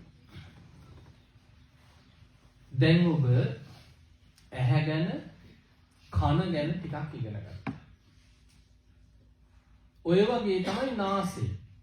එකින් එකටම කියලා දෙන්න ඕනේ නැහැ. තේරෙන්න ඕනේ. නාසයට ගඳ සුවඳ දැනෙනවා. මේ එකින් එකට දැනෙන්න වෙන වෙනවා. දවසක් බුදුරජාණන් වහන්සේගෙන් අහනවා උන්නාබ කියලා බමුණෙක් ඇවිල්ලා ස්වාමීනි එකිනෙකට වෙන වෙනම ගෝචර විෂයන් නැති පංච ඉන්ද්‍රියන්ට පිළිසරණ මොකද්ද? එකිනෙකට වෙන වෙනම ගෝචර. ඇහැට ගෝචර වෙන්නේ රූප. කනට ගෝචර වෙන්නේ ශබ්ද. නාසයට ගෝචර වෙන්නේ ගඳ සුවඳ. දිවට ගෝචර වෙන්නේ රස. කයට ගෝචර වෙන්නේ පහස. මේ පහටම පිළිසරණ වෙන්නේ මනස. මනසේ තියෙන්නේ ඇහෙන් දැකපු දේවල්, කනෙන් අහපු දේවල්, නාසයට දැනෙච්ච දේවල්, දිවට දැනෙච්ච. ඒවා සිහි කර කර මනසින් ගොඩනගපු ප්‍රපංච. එතකොට නාසය ගැන ගමු. නාසයට ගඳ සුවඳ දැනෙනවා. ගඳ සුවඳ දැනෙනවද? දැනෙනවා. කොහොමද දැනෙන්නේ? නාසයයි ගඳ සුවඳයි විඥානය එකතු වෙන. විඥානට කියනවා ගාහන විඥාන.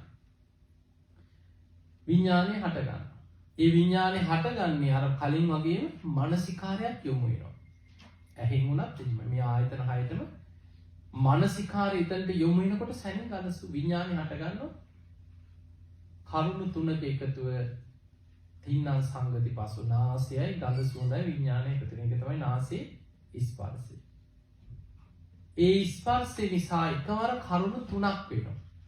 විඳීම්, හඳුනා ගැනීම, චේතනා.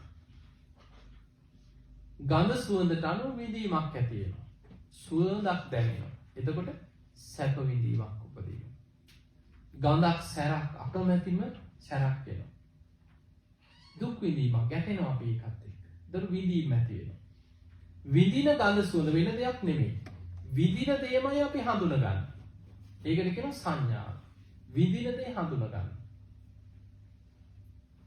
මල් සුවඳක්ද, සෙන් සුවඳක්ද, සැරක්ද, මොනවා හරි පිච්චෙන ගඳක්ද, කර ගඳක්ද, ඒ අඳුන ගන්නවා. අඳුන ගැනීමට කියනවා සංඥා. අඳුනගත්ත දේ ගැනමයි චේතනාවක් පහළ වෙනවා හිත ඇතුලේ. එතකොට විඳීම්, හඳුනා ගැනීම, චේතනා, වේදනා, සංඥා, චේතනා, සංස්කාර කියන චේතනා. ඊළඟට නාසයයි ගඳ සුවඳයි විඥානය එකතු වෙනවා කියන එතන විඥානෙ තියෙනවා. ඒ තමයි විඥාන උපාදානස්කන්ධය. නාසයයි රූපේට, ගඳ සුවඳත් රූපේට. නාසයයි ගඳ සුවඳයි කියන්නේ රූප උපාදානස්කන්ධය. වේදනාව කියන්නේ වේදනා උපාදාන. සංඥාව කියන්නේ සංඥා උපාදාන. සංස්කාර චේතනාවයි තියෙන සංස්කාර උපාදාන. විඥානයයි තියෙන විඥාන උපාදාන. එහෙනම් නාසයට ගඳ සුවඳක් දැනෙනවා කියන්නේ එතන පංච උපාදානස්කන්ධෙම හට ගන්නවා බිඳෙනවා. හට ගන්නවා බිඳෙනවා. දැන් අපි දන්නවා ඇහැට පේන රූපයක් පාසා පංච උපාදානස්කන්ධ හටගෙන විදි යනවා. කනට ඇහෙන ශබ්දයක් පාසා පංච උපාදානස්කන්ධ හට ගන්නවා විදි වෙනස් වෙවි යනවා. නාසයට දැනෙන ගඳ සුවඳට අනුව පංච උපාදානස්කන්ධ හට ගන්නවා විදි යනවා. ওই විදිහමයි දිව. ඒකත් ඉගෙන ගමු. දිවට රස දැනෙනවා. ඒ රස දැනෙන්නේ දිවයි රසයයි විඥානය එකතු වෙනවා.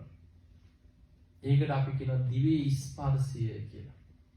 ඒ ස්පර්ශය නිසා අර වගේම කරුණු තුනක් වෙනවා. වේදනා, සංඥා, චේතනා. විඳීමක් ඇති වෙනවා. අපි හිතමු අපිට රසක්, අපි කැමතිම ආහාරයක් රසක් කනවා. සැප විඳීම. ඒ කනකොටම අකමැති මොනවා හරි හැපෙනවා. අප්‍රියාවක් ඇති වෙනවා. දුක් විඳීම. එතකොට ඒ රසය වෙනස් වෙනකොට විඳීම වෙනස් වෙනවා. ඒ රසයමයි අඳුන ගන්න, වෙන දෙයක් නෙමෙයි. අඳුන ගන්නවා. තිත්ත රස, ඇඹුල් රස, පැණි රහ මොකක්ද මේ කියලා අඳුන ගන්න සංඥාව. හඳුනාගත්ත දේ ගැන හිත ඇතුලේ චේතනාවකුත් පහළ වෙනවා මේ වෙලාවේ. ඒකට කියන සංස්කාර. එතකොට දිවයි රසයයි විඥානය එකතු වෙන්නේ. එතන විඥානයත් එක්ක බැඳිලා. මේ විඥානේ පස්වෙනියට රූප වේදනා සංඥා සංකාර විඥාන කියලා විඥානේ පස්වෙනියට දාන්න හේතුව තමයි බුදුහාඳුරෝ කියන මහණෙනි විඥානේ රූපේත් බැසගෙන තියෙන්නේ. වේදනාවෙත් බැසගෙන තියෙන්නේ. සංඥාවෙත් බැසගෙන සංස්කාරෙත් බැසගෙන. මේ හතරටම උපකාර කරන හතරේම බැසගත් විඥානයක් නිසා විඥානේ පහට දානවා. දැන් බලන්න ඇසයි රූපයයි කිය විඥානය එකතු වෙනවා කියපුවාම මේ විඥානේ ඇසයි රූපයයි එක්කත් බැඳිලා තියෙනවා. එතකොට මේ ස්පර්ශයෙන්ම විඳීම හට ගන්නවා කියනකොට විඳීමටත් විඥානේ හේතු වෙලා තියෙනවා. ඒ ස්පර්ශයෙන්ම හඳුනා ගැනීම ඇති වෙනවා කියපුවාම විඥානේ හඳුනා ගැනීමටත් හේතු වෙලා. ස්පර්ශයෙන්ම චේතනා ඇති වෙනකොට එතන තියෙන විඥානේ චේතනාවටත් එකතු වෙනවා. ඒ නිසා විඥානය තනියෙන් පවතින්නේ නැහැ කියන කොතනක. මහණෙනි රූපයෙන්තර වේදනාවෙන්තර සංඥාවෙන්තර සංස්කාරවලින් තොරව තනිව පවතින විඥානය. තනිව ගමන් කරන විඥානය. තනිව වැඩෙන විඥානය බුදු ඇසින්වත් දකින්නේ නැහැ. විඥානයක් යම් තැනක පවතිනවා නම් නාම රූපත් එක්ක බැඳිච්ච විඥානයක් විතරයි කියලා තියෙන්නේ. එතකොට ඔන්න ඔය කාරණා ටික අපි භාවනා කරද්දී පැහැදිලි කරගන්න ඕනේ. මොකද අපි භාවනා වශයෙන් විමසුවත් ඔය කරුණු ඔස්සේමයි විමසීමස බලන්නේ. දැන් අපි ඕක දන්නේ නැත්නම් අපිට අවබෝධ කරගන්නවා කියන එක ලේසි දෙයක් නෙමෙයි. ගුරු උපදේශ රහිතව අවබෝධ වෙන්නේ කාටද? බුදුවරුන්ට විතරයි. ඒක සංසාරේ කල්ප ගණන් පාරමී පුරලා ප්‍රඥා ඉන්ද්‍රිය වඩලා සසර පින් එක තමයි ගුරු උපදේශ රහිතව අවබෝධ කරන්නේ. ඒ නිසා අපිට ධර්මය අවබෝධ කරන ක්‍රමයේ බුදුහාඳුරෝ පෙන්වන්නේ හොඳට අහන්න සුතා බණ අහන්න. දතා අහන දේ ධාරණය කරගන්න. වචසා පරිචිතා වචනේ පුරුදු කරනවා. ඇස අනිත්‍යයි, කන අනිත්‍යයි, නාසය අනිත්‍යයි. ඒක වචනෙන් පව පුරුදු කරගන්න. මනසානුපෙක්කිත. ඒ පුරුදු කරපු දේ නුවණින් විමසීමස තමා තුළින් බලනවා. ඒක තමයි අපි දැන් මේ බැලුවේ. ඇස අනිත්‍යයි, කන අනිත්‍යයි, නාසය අනිත්‍යයි භාවනා කරනවා කියන්නේ ඒක මනසානුපෙක්කිත. නුවණින් විමසීමස තමා තුළින් බලනවා. අන්න එහෙම බලනකොට දිට්ඨියා සුප්පටිවිත. ඒක තමන්ගේම අවබෝධයක් හැටියට තමන් තුළින් දකින්න ලැබෙන. ඒක තමයි ප්‍රඥාව කියන්නේ. දැන් අපි මුලින් පිළිගත්තේ බුදුහාමුදුරුවෝ කියපු නිසා සද්ධාවෙන් තමයි මුලින් පිළිගන්නේ. හැබැයි බුද්ධ ශාසනයේ සද්ධාවෙන් නතර වෙන එකක් නෙමෙයි. බුදුහාමුදුරුවෝ කිව්වා ඒක මම පිළිගත්තා කියලා එතන නතර වෙන එකක් නෙමෙයි. ඒ කියපු දේ තමා තුළින් විමසලා බලලා තමා තුළින් මේක ප්‍රත්‍යක්ෂ කරනවා. එතකොට යාට තියෙන්නේ කවුරුත් කියපු දේ මම පිළිගත්තා කියන දේ නෙමෙයි. ඒ කියපු දේ මා තුළින්ම මම දැක්කා කියන ප්‍රත්‍යක්ෂ අවබෝධය. ඒක තමයි ප්‍රඥාව. ඒ නිසා ඒ ප්‍රඥාව ලබන්න නම් තමා තුළින් විමසීමස බලන්න. ඒකට තමයි භාවනා කරනවා කියන්නේ විදර්ශනා වඩනවා කියන්නේ. දැන් ওই කියපු දේම තමයි දැන් මම කිව්වේ පටන් ගන්නකොට. සෝවාන් වෙන්න කරන්න තියෙන්නේ ඔය ටිකම. සකදාගාමී වෙන්න කරන්න තියෙන්නේ ඔය ටිකම තවත් ගැඹුරින් බලන්න තියෙන්නේ. අනාගාමී කෙනා කරන්නේ ඔය ටික තවත් ගැඹුරින් බලන එක. රහතන් වහන්සේලා වඩන්නේ පංච උපාදානස්කන්ධය අනිත්‍යයි දුකයි අනාත්මයි කියලා තවත් ගැඹුරින් භාවනා කරනවා. රහත් වෙච්ච අය විමුක්ති සුව විඳිනවා කියන්නේ මේ අනිත්‍යම මෙනෙහි කර කර අනිත්‍ය ස්වභාවය මම අවබෝධ කරා කියලා අනිත්‍ය දකිමින් විමුක්ති සුව විඳිමින් වාසය කරනවා. ඒ නිසා මේ භාවනාව කවදා හරි මෛත්‍රී බුද්ධ ශාසනයේ නිවන් දැක්කත් ඒත් ওই ටිකම තමයි උපකාර වෙන්නේ. දැන් අපි හිතමු අපි මේ ජීවිතේ අනේ කොහොම හරි සෝවාන්වත් වෙන්න ඕනේ අනේ කොහොම හරි නිවන් දකින්න ඕනේ කියලා බණ අහනවා භාවනා කරනවා අපි භාවනාවම කර කර ඉන්නවා. හැබැයි අපි දන්නේ මරණය ඉස්සර වෙනවා. මාර්ගඵලයක් ලබන්න පෙර මරණය ඉස්සර වෙලා මැරෙනවා. දැන් අර බඩපු භාවනා ඔක්කොම අහක යනවද? නෑ. ඒ තමයි ප්‍රඥා ඉන්ද්‍රිය. ප්‍රඥා පාරමිතාව. අපි මේ දැන් අපි අද සීලයක් රකින්නවා මේ සීල පාරමිතාව. ඒක සංසාර පුරුද්දක් වෙනවා අපිට මේක අහක යන්නේ. භාවනා කරන්න ගත්ත වීර්ය අනිත්‍ය දුක්ඛ අනාත්ම විමසනකොට වැඩෙන්නේ ප්‍රඥා පාරමිතාව කියලා. බුදුහාඳුරු පෙන්නවා මහණෙනි සාරිපුත්තයන් වහන්සේ අසංකේයකුත් කල්පලක්ෂයක් සසරේ ප්‍රඥාව පුරුදු කරලා ප්‍රඥා පාරමිතාව පෙර බුද්ධ ශාසනවල ඉඳන් භාවනා කරලා නුවණ මෝරලා තිබ්බේ එක ගාථාවේ පද දෙක ඇහෙනකොට සෝවාන් වුණේ ඒකයි. ප්‍රඥා පාරමිතාව මුදුන්පත් වෙලා උපරිමයට වැඩලා තිබේ. ඒව හරියට බුදුහාඳුරු පෙන්නන්නේ නෙළුම් පොහොට්ටුව උඩට මතු වෙලා තිනවා හිරු රැස් වැටෙනකොටම විකසිත වෙනවා පිපෙන. ඒ වගේ ප්‍රඥාව වැඩුණට පස්සේ එක බණ පදෙත් ඇති ධර්ම අවබෝධයට. ඒ නිසා මේ ගන්න උත්සාහය ප්‍රතිඵල අද නැතත් හෙට නැතත් කවදා හරි මේ ධර්ම අවබෝධයේ පිණිස මේක උපකාර වෙනවා.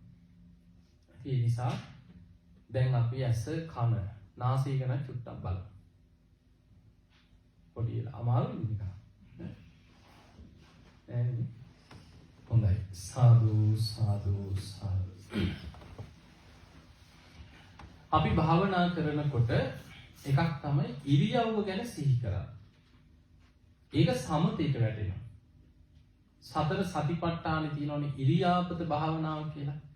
ඉරියාපත සම්පජන්ණය කියලා තියෙන. ඒ නිසා තමයි අපි අර හිස් මුදුනේ ඉඳන් පාදාන්තය දක්වා පාදාන්තය ඉඳන් කේසාන්තය දක්වා එහෙම හොඳට ඉරියව්ව සිහි කරනකොට හිත තැම්පත් වෙනවා. හිත ටිකක් දුවන ගතිය අඩු වෙනවා. හිත අරමුණේ පිහිටනවා. ඒක සමතේ යම් මට්ටමකට වැඩෙනවා.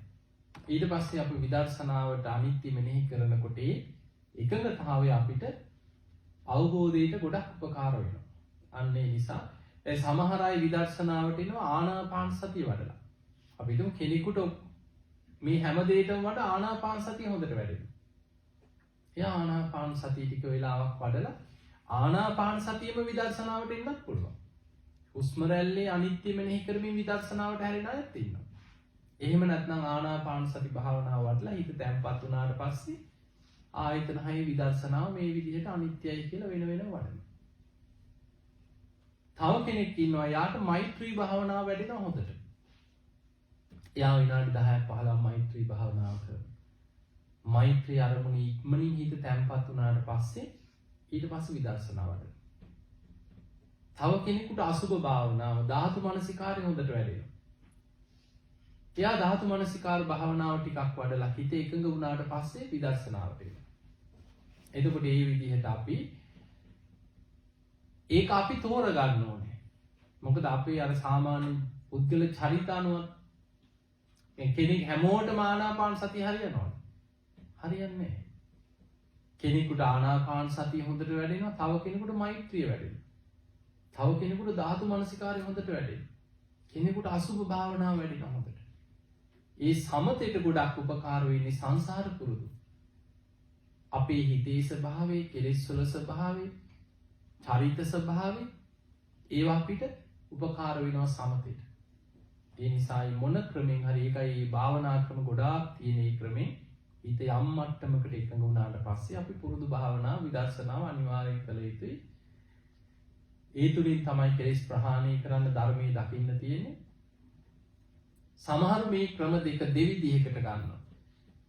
දැන් අපි හිතමු බහල ඇති සමත භාවනාව වඩන විදර්ශනාවට හැරෙනවා. ඒකට කියනවා සමත පූර්වාංග විදර්ශනා කියලා.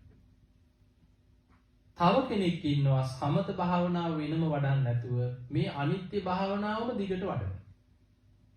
හැබැයි අනිත්‍ය භාවනාව දිගට වැඩුවත් මුලදි වැඩෙන්නේ ප්‍රඥාව නෙමෙයි. ඒ අනිත්‍ය මානසිකාරය තුළ හිතේ ඒකඟතාවයක් එනවා. සමතේ වැඩෙනවා.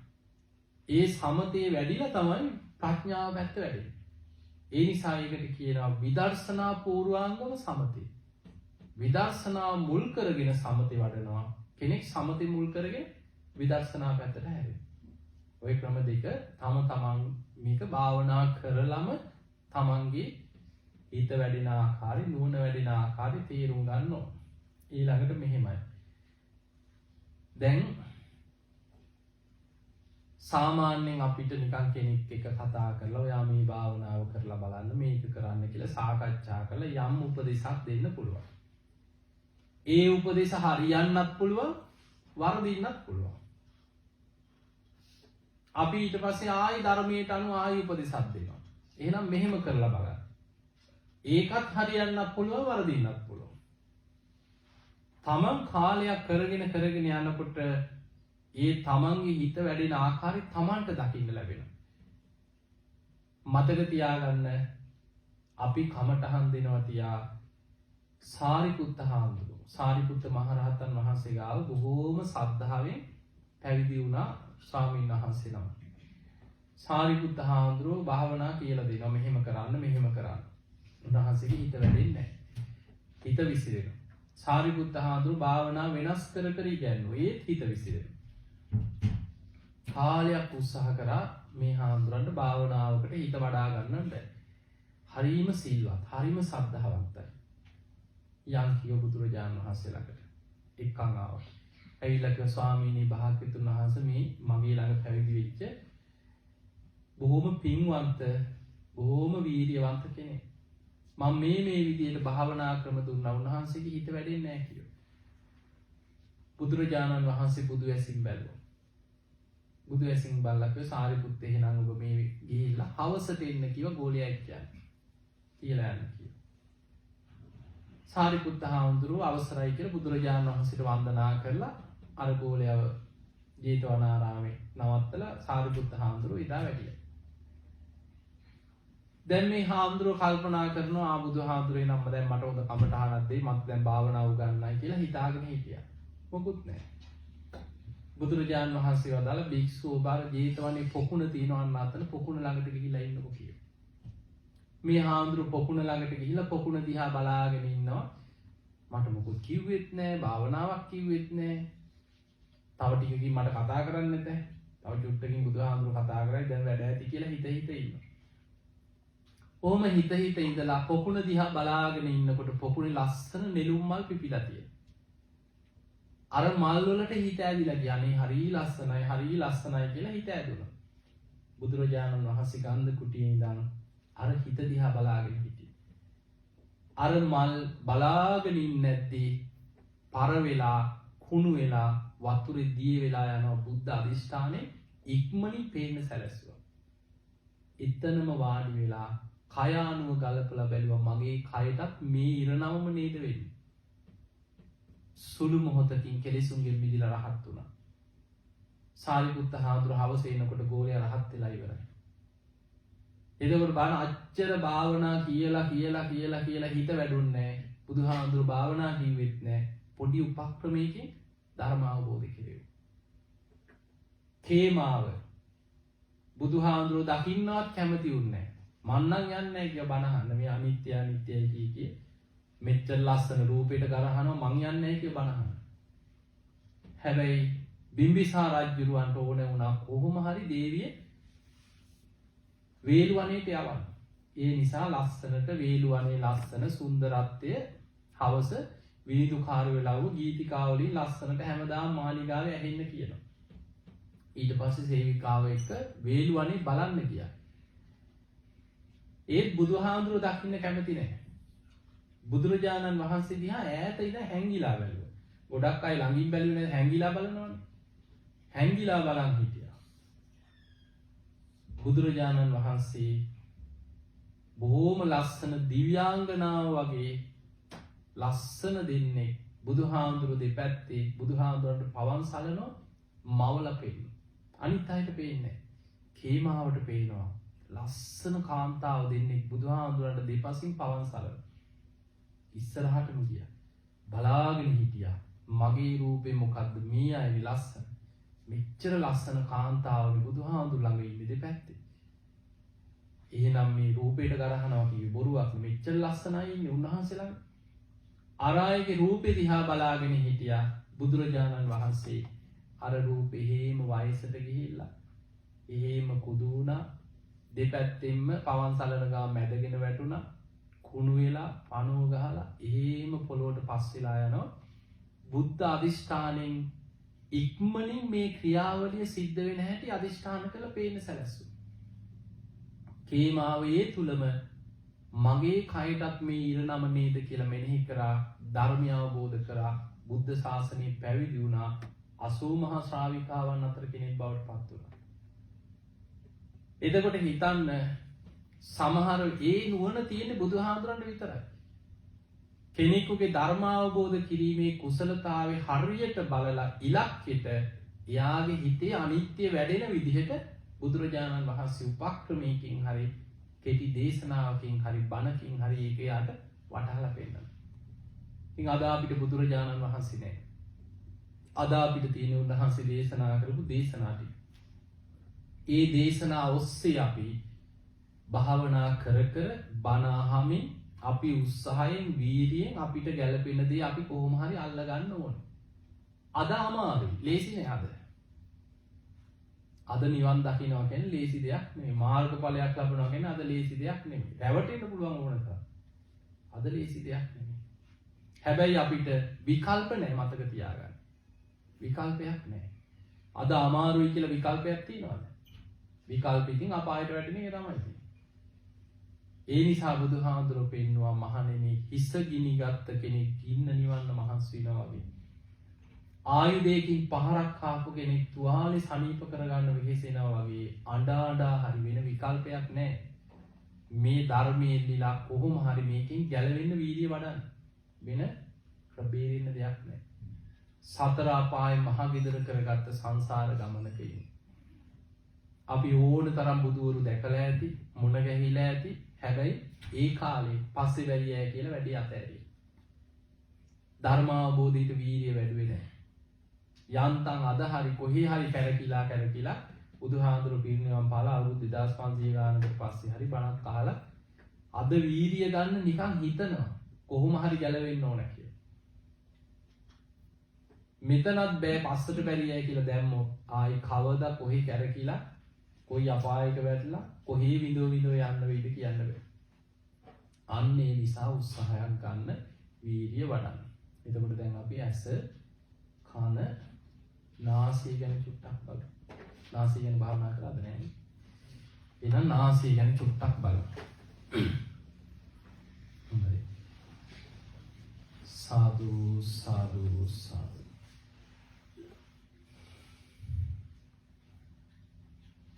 ඉඳගෙන ඉන්න ඉරියව්වට හොඳට හිත යොමු කරන්න.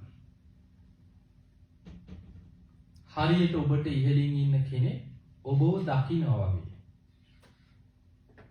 ඔබ දිහා හිතෙන් බලන්න. බාහිර කිසිම දෙයකට හිත යොමු කරන්න එපා.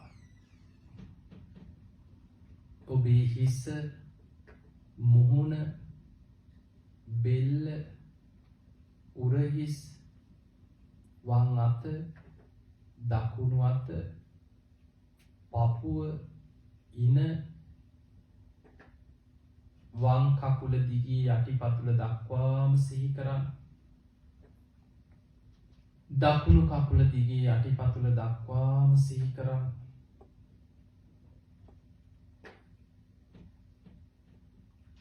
හිස් මුදුනේ ඉඳන් පාදාන්තය දක්වා, පාදාන්තේ ඉඳන් කේසාන්තය දක්වා හොඳට ඉඳගෙන ඉන්න ඉරියව්ව සිහි කරන්න.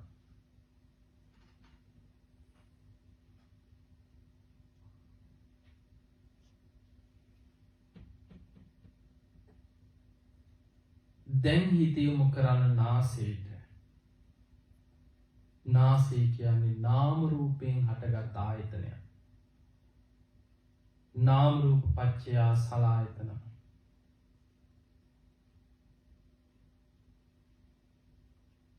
වේදනා සංඥා චේතනා පස්ස මනසිකාර නාම ධර්ම නාසය තුල සිද්ධ වෙනවා. පඨවි ආපෝ තේජෝ වායෝ කියන සතර මහා ධාතුන්ගෙන් හටගත්ත නාසය. නොයෙක් ලෙඩ හැදෙනවා. තුවාල හැදෙනවා. ගඳ සුවඳ නොදැනෙන මට්ටමටම නාසයේ ජරා ජීර්ණ වෙලා තුවාල හැදිලා සැරව ගලනවා. අපි කන බොන ආහාර ප්‍රත්‍යයෙන් මේ රූපෙම පවතී. ආහාර වෙනස් වෙලා යනකොට මුළු රූපෙම වෙනස් වෙනවා. එහෙමනම් හොඳට නාසයට හිත යොමු කරලා හිතන්න. අනිත්‍යයි. අනිත්‍යයි. අනිත්‍යයි. යම් හේතුවක් නිසා හටගත්තද හේතු නැති වෙනකොට වෙනස් වෙනවා. ආහාර සමුදය රූප සමුදය ආහාර නිරෝධා රූප නිරෝධෝ මේ නාසය අනිත්‍යයි අනිත්‍යයි අනිත්‍යයි යමක් අනිත්‍යද ඒ කාන්තෙම දුකයි යමක් අනිත්‍යද දුකද ඒ මම නොවේ මගේ නොවේ මගේ ආත්මය නොවේ අනාත්මයි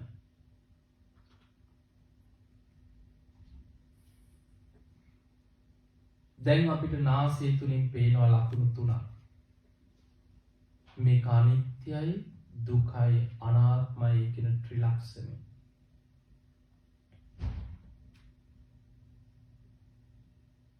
දැන් හිත යොමු කරන්න ගඳ සුවඳට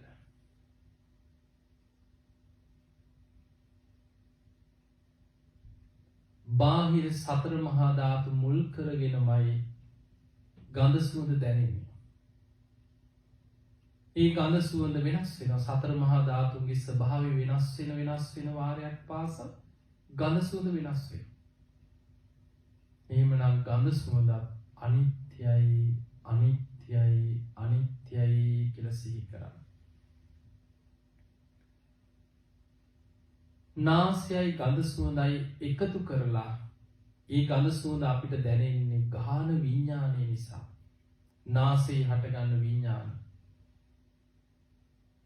නාම රූපයන් තුලයි විඥානි පහළ වෙන්නේ. නාම රූප වෙනස් වෙනකොට විඥාන වෙනස් වෙනවා. මේ විඥානය අනිත්‍යයි අනිත්‍යයි අනිත්‍යයි.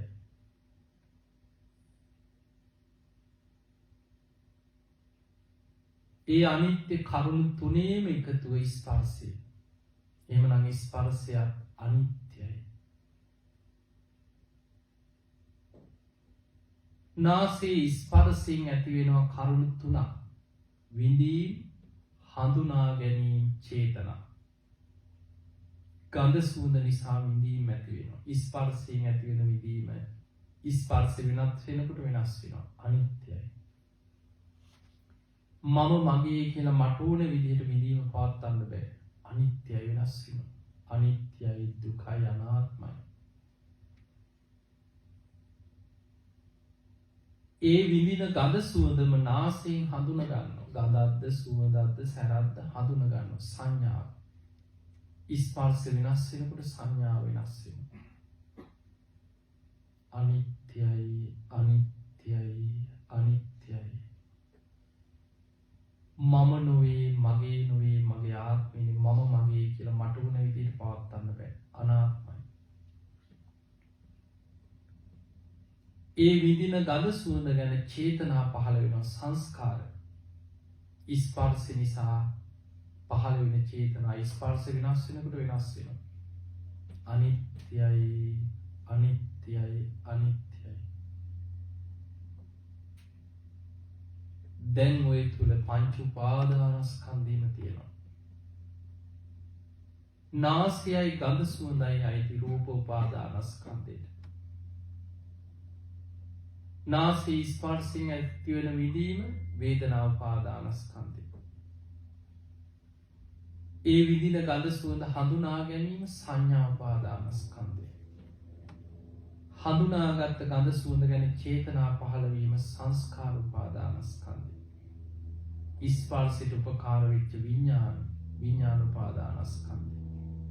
රූප වේදනා සංඥා සංකාර විඥාන.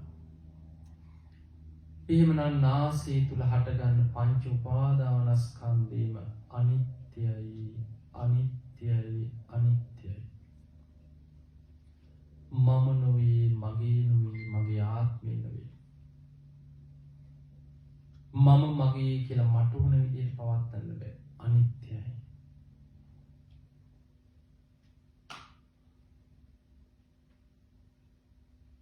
නාසයත් නාසේ හටගන්න පංච උපාදානස්කන්ධයත් අනිත්‍යයි අනිත්‍යයි අනිත්‍යයි.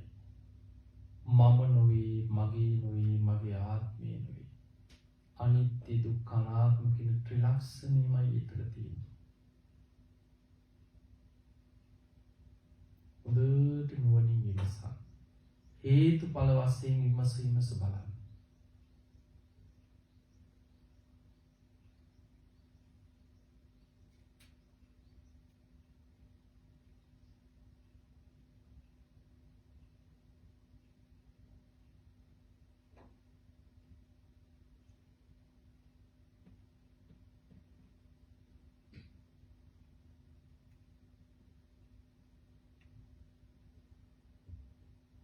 සාදු සාදු සාදු.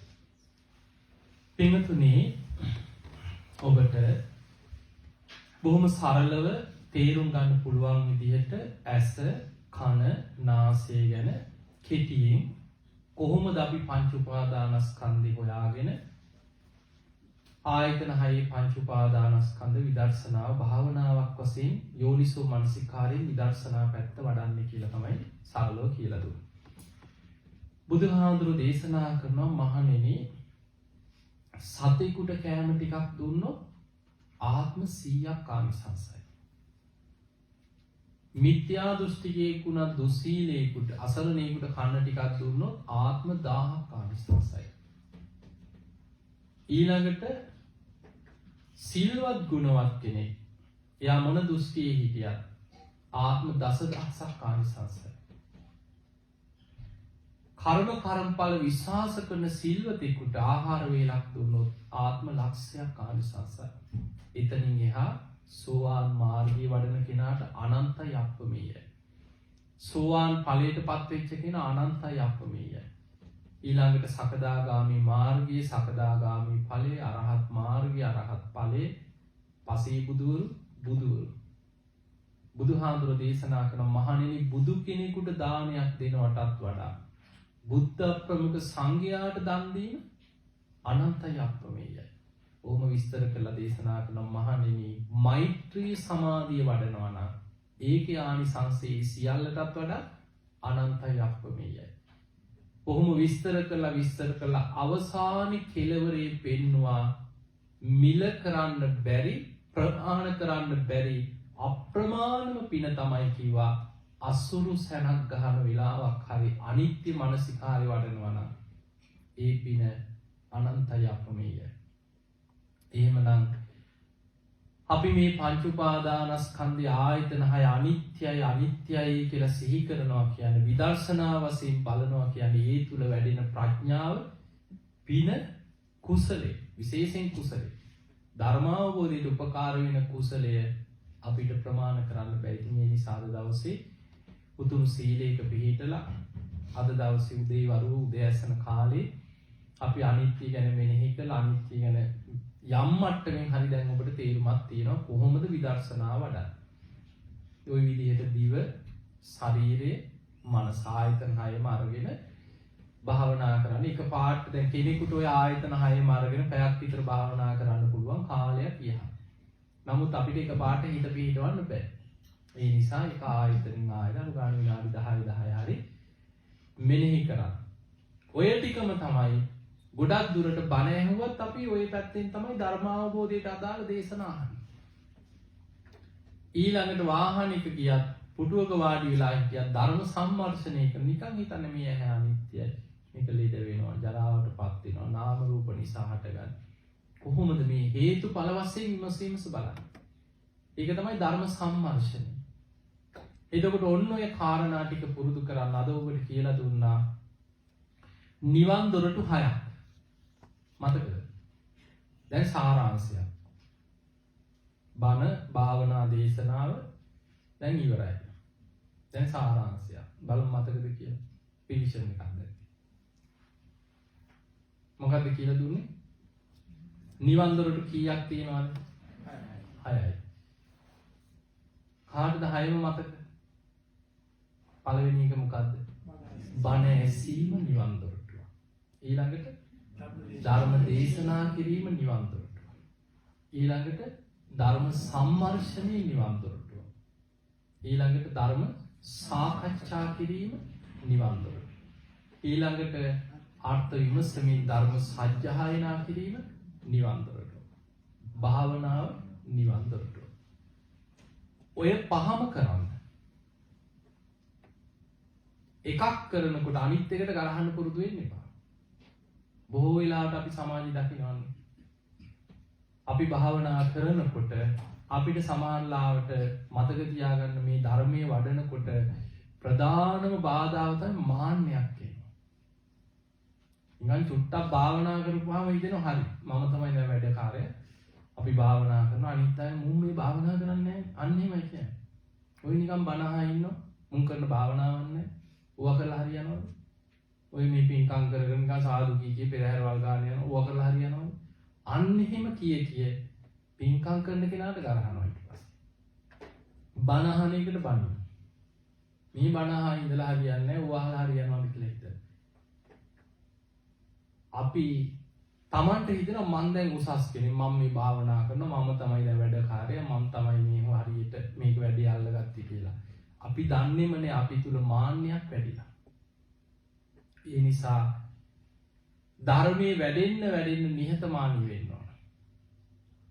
ධර්මයේ වැඩිච්ච ලක්ෂණේ තමයි එයාගේ තියෙන සරලකම නිහතමානී. බුදුහාඳුරු සාරිපුත්ත මහරහතන් වහන්සේ ගැන පෙන්ලා දෙන්නේ සාරිපුත්තයන් වහන්සේ පාපිස්සක් වගේ කියලා. පාපිස්ස කියන්නේ මිනිස්සු කකුල් පිහ දාන එක. සාරිපුත්තයන් වහන්සේ කිසිවක් නොදන්න කෙනෙක් වගේ කියන හැසිරෙන්නේ. උන්වහන්සේ බොහෝම නිහතමානී කෙනෙක්. ප්‍රඥාවන්තයන්ගෙන් අග්‍රයි. ධර්ම සේනාධිපති. ඒ නිසා මතක තියාගන්න සරල බව, නිහතමානීකම, කරුණාව, මෛත්‍රී මේ ආධ්‍යාත්මික ගුණධර්ම වැඩෙන්නේ ඔළුව ඉදි වෙනකොට නෙමෙයි. නිහතමානී වෙනකොට. මනුස්ස ගුණධර්ම වැඩෙන්න ආධ්‍යාත්මික ගුණධර්ම වැඩෙනවා වැඩි. ඒ නිසා කරුණාව, මෛත්‍රිය, අනුකම්පාව, මෛත්‍රී සහගත බව, අනුන්ට උදව් කිරීම, සහයෝගී, සිල්වත්කම මෙන්න මේ ගුණධර්ම වැඩෙන්න ධර්මයේ පිහිටනවා. ඒ නිසා මනුස්ස ගුණධර්ම නැතුව ආධ්‍යාත්මයක් ගැන උත්සාහ කරාට ආධ්‍යාත්මයක් වඩන්න බෑ. ඒ නිසා ඔය ටික හොඳට මතක තියාගන්න. ඉතින් අද දවසේ මේ භාවනා කරලා බණ අහලා අද දවස පුරා මේ උදේ වරුවේ ගත්ත උත්සාහය ඔබ හැම දිනාටම ධර්මාවබෝධයේ පිණිස නිවන් අවබෝධයේ පිණිසම ආශිර්වාදයක් පාරමිතාවක්ම වේවා කියලා ආශිර්වාද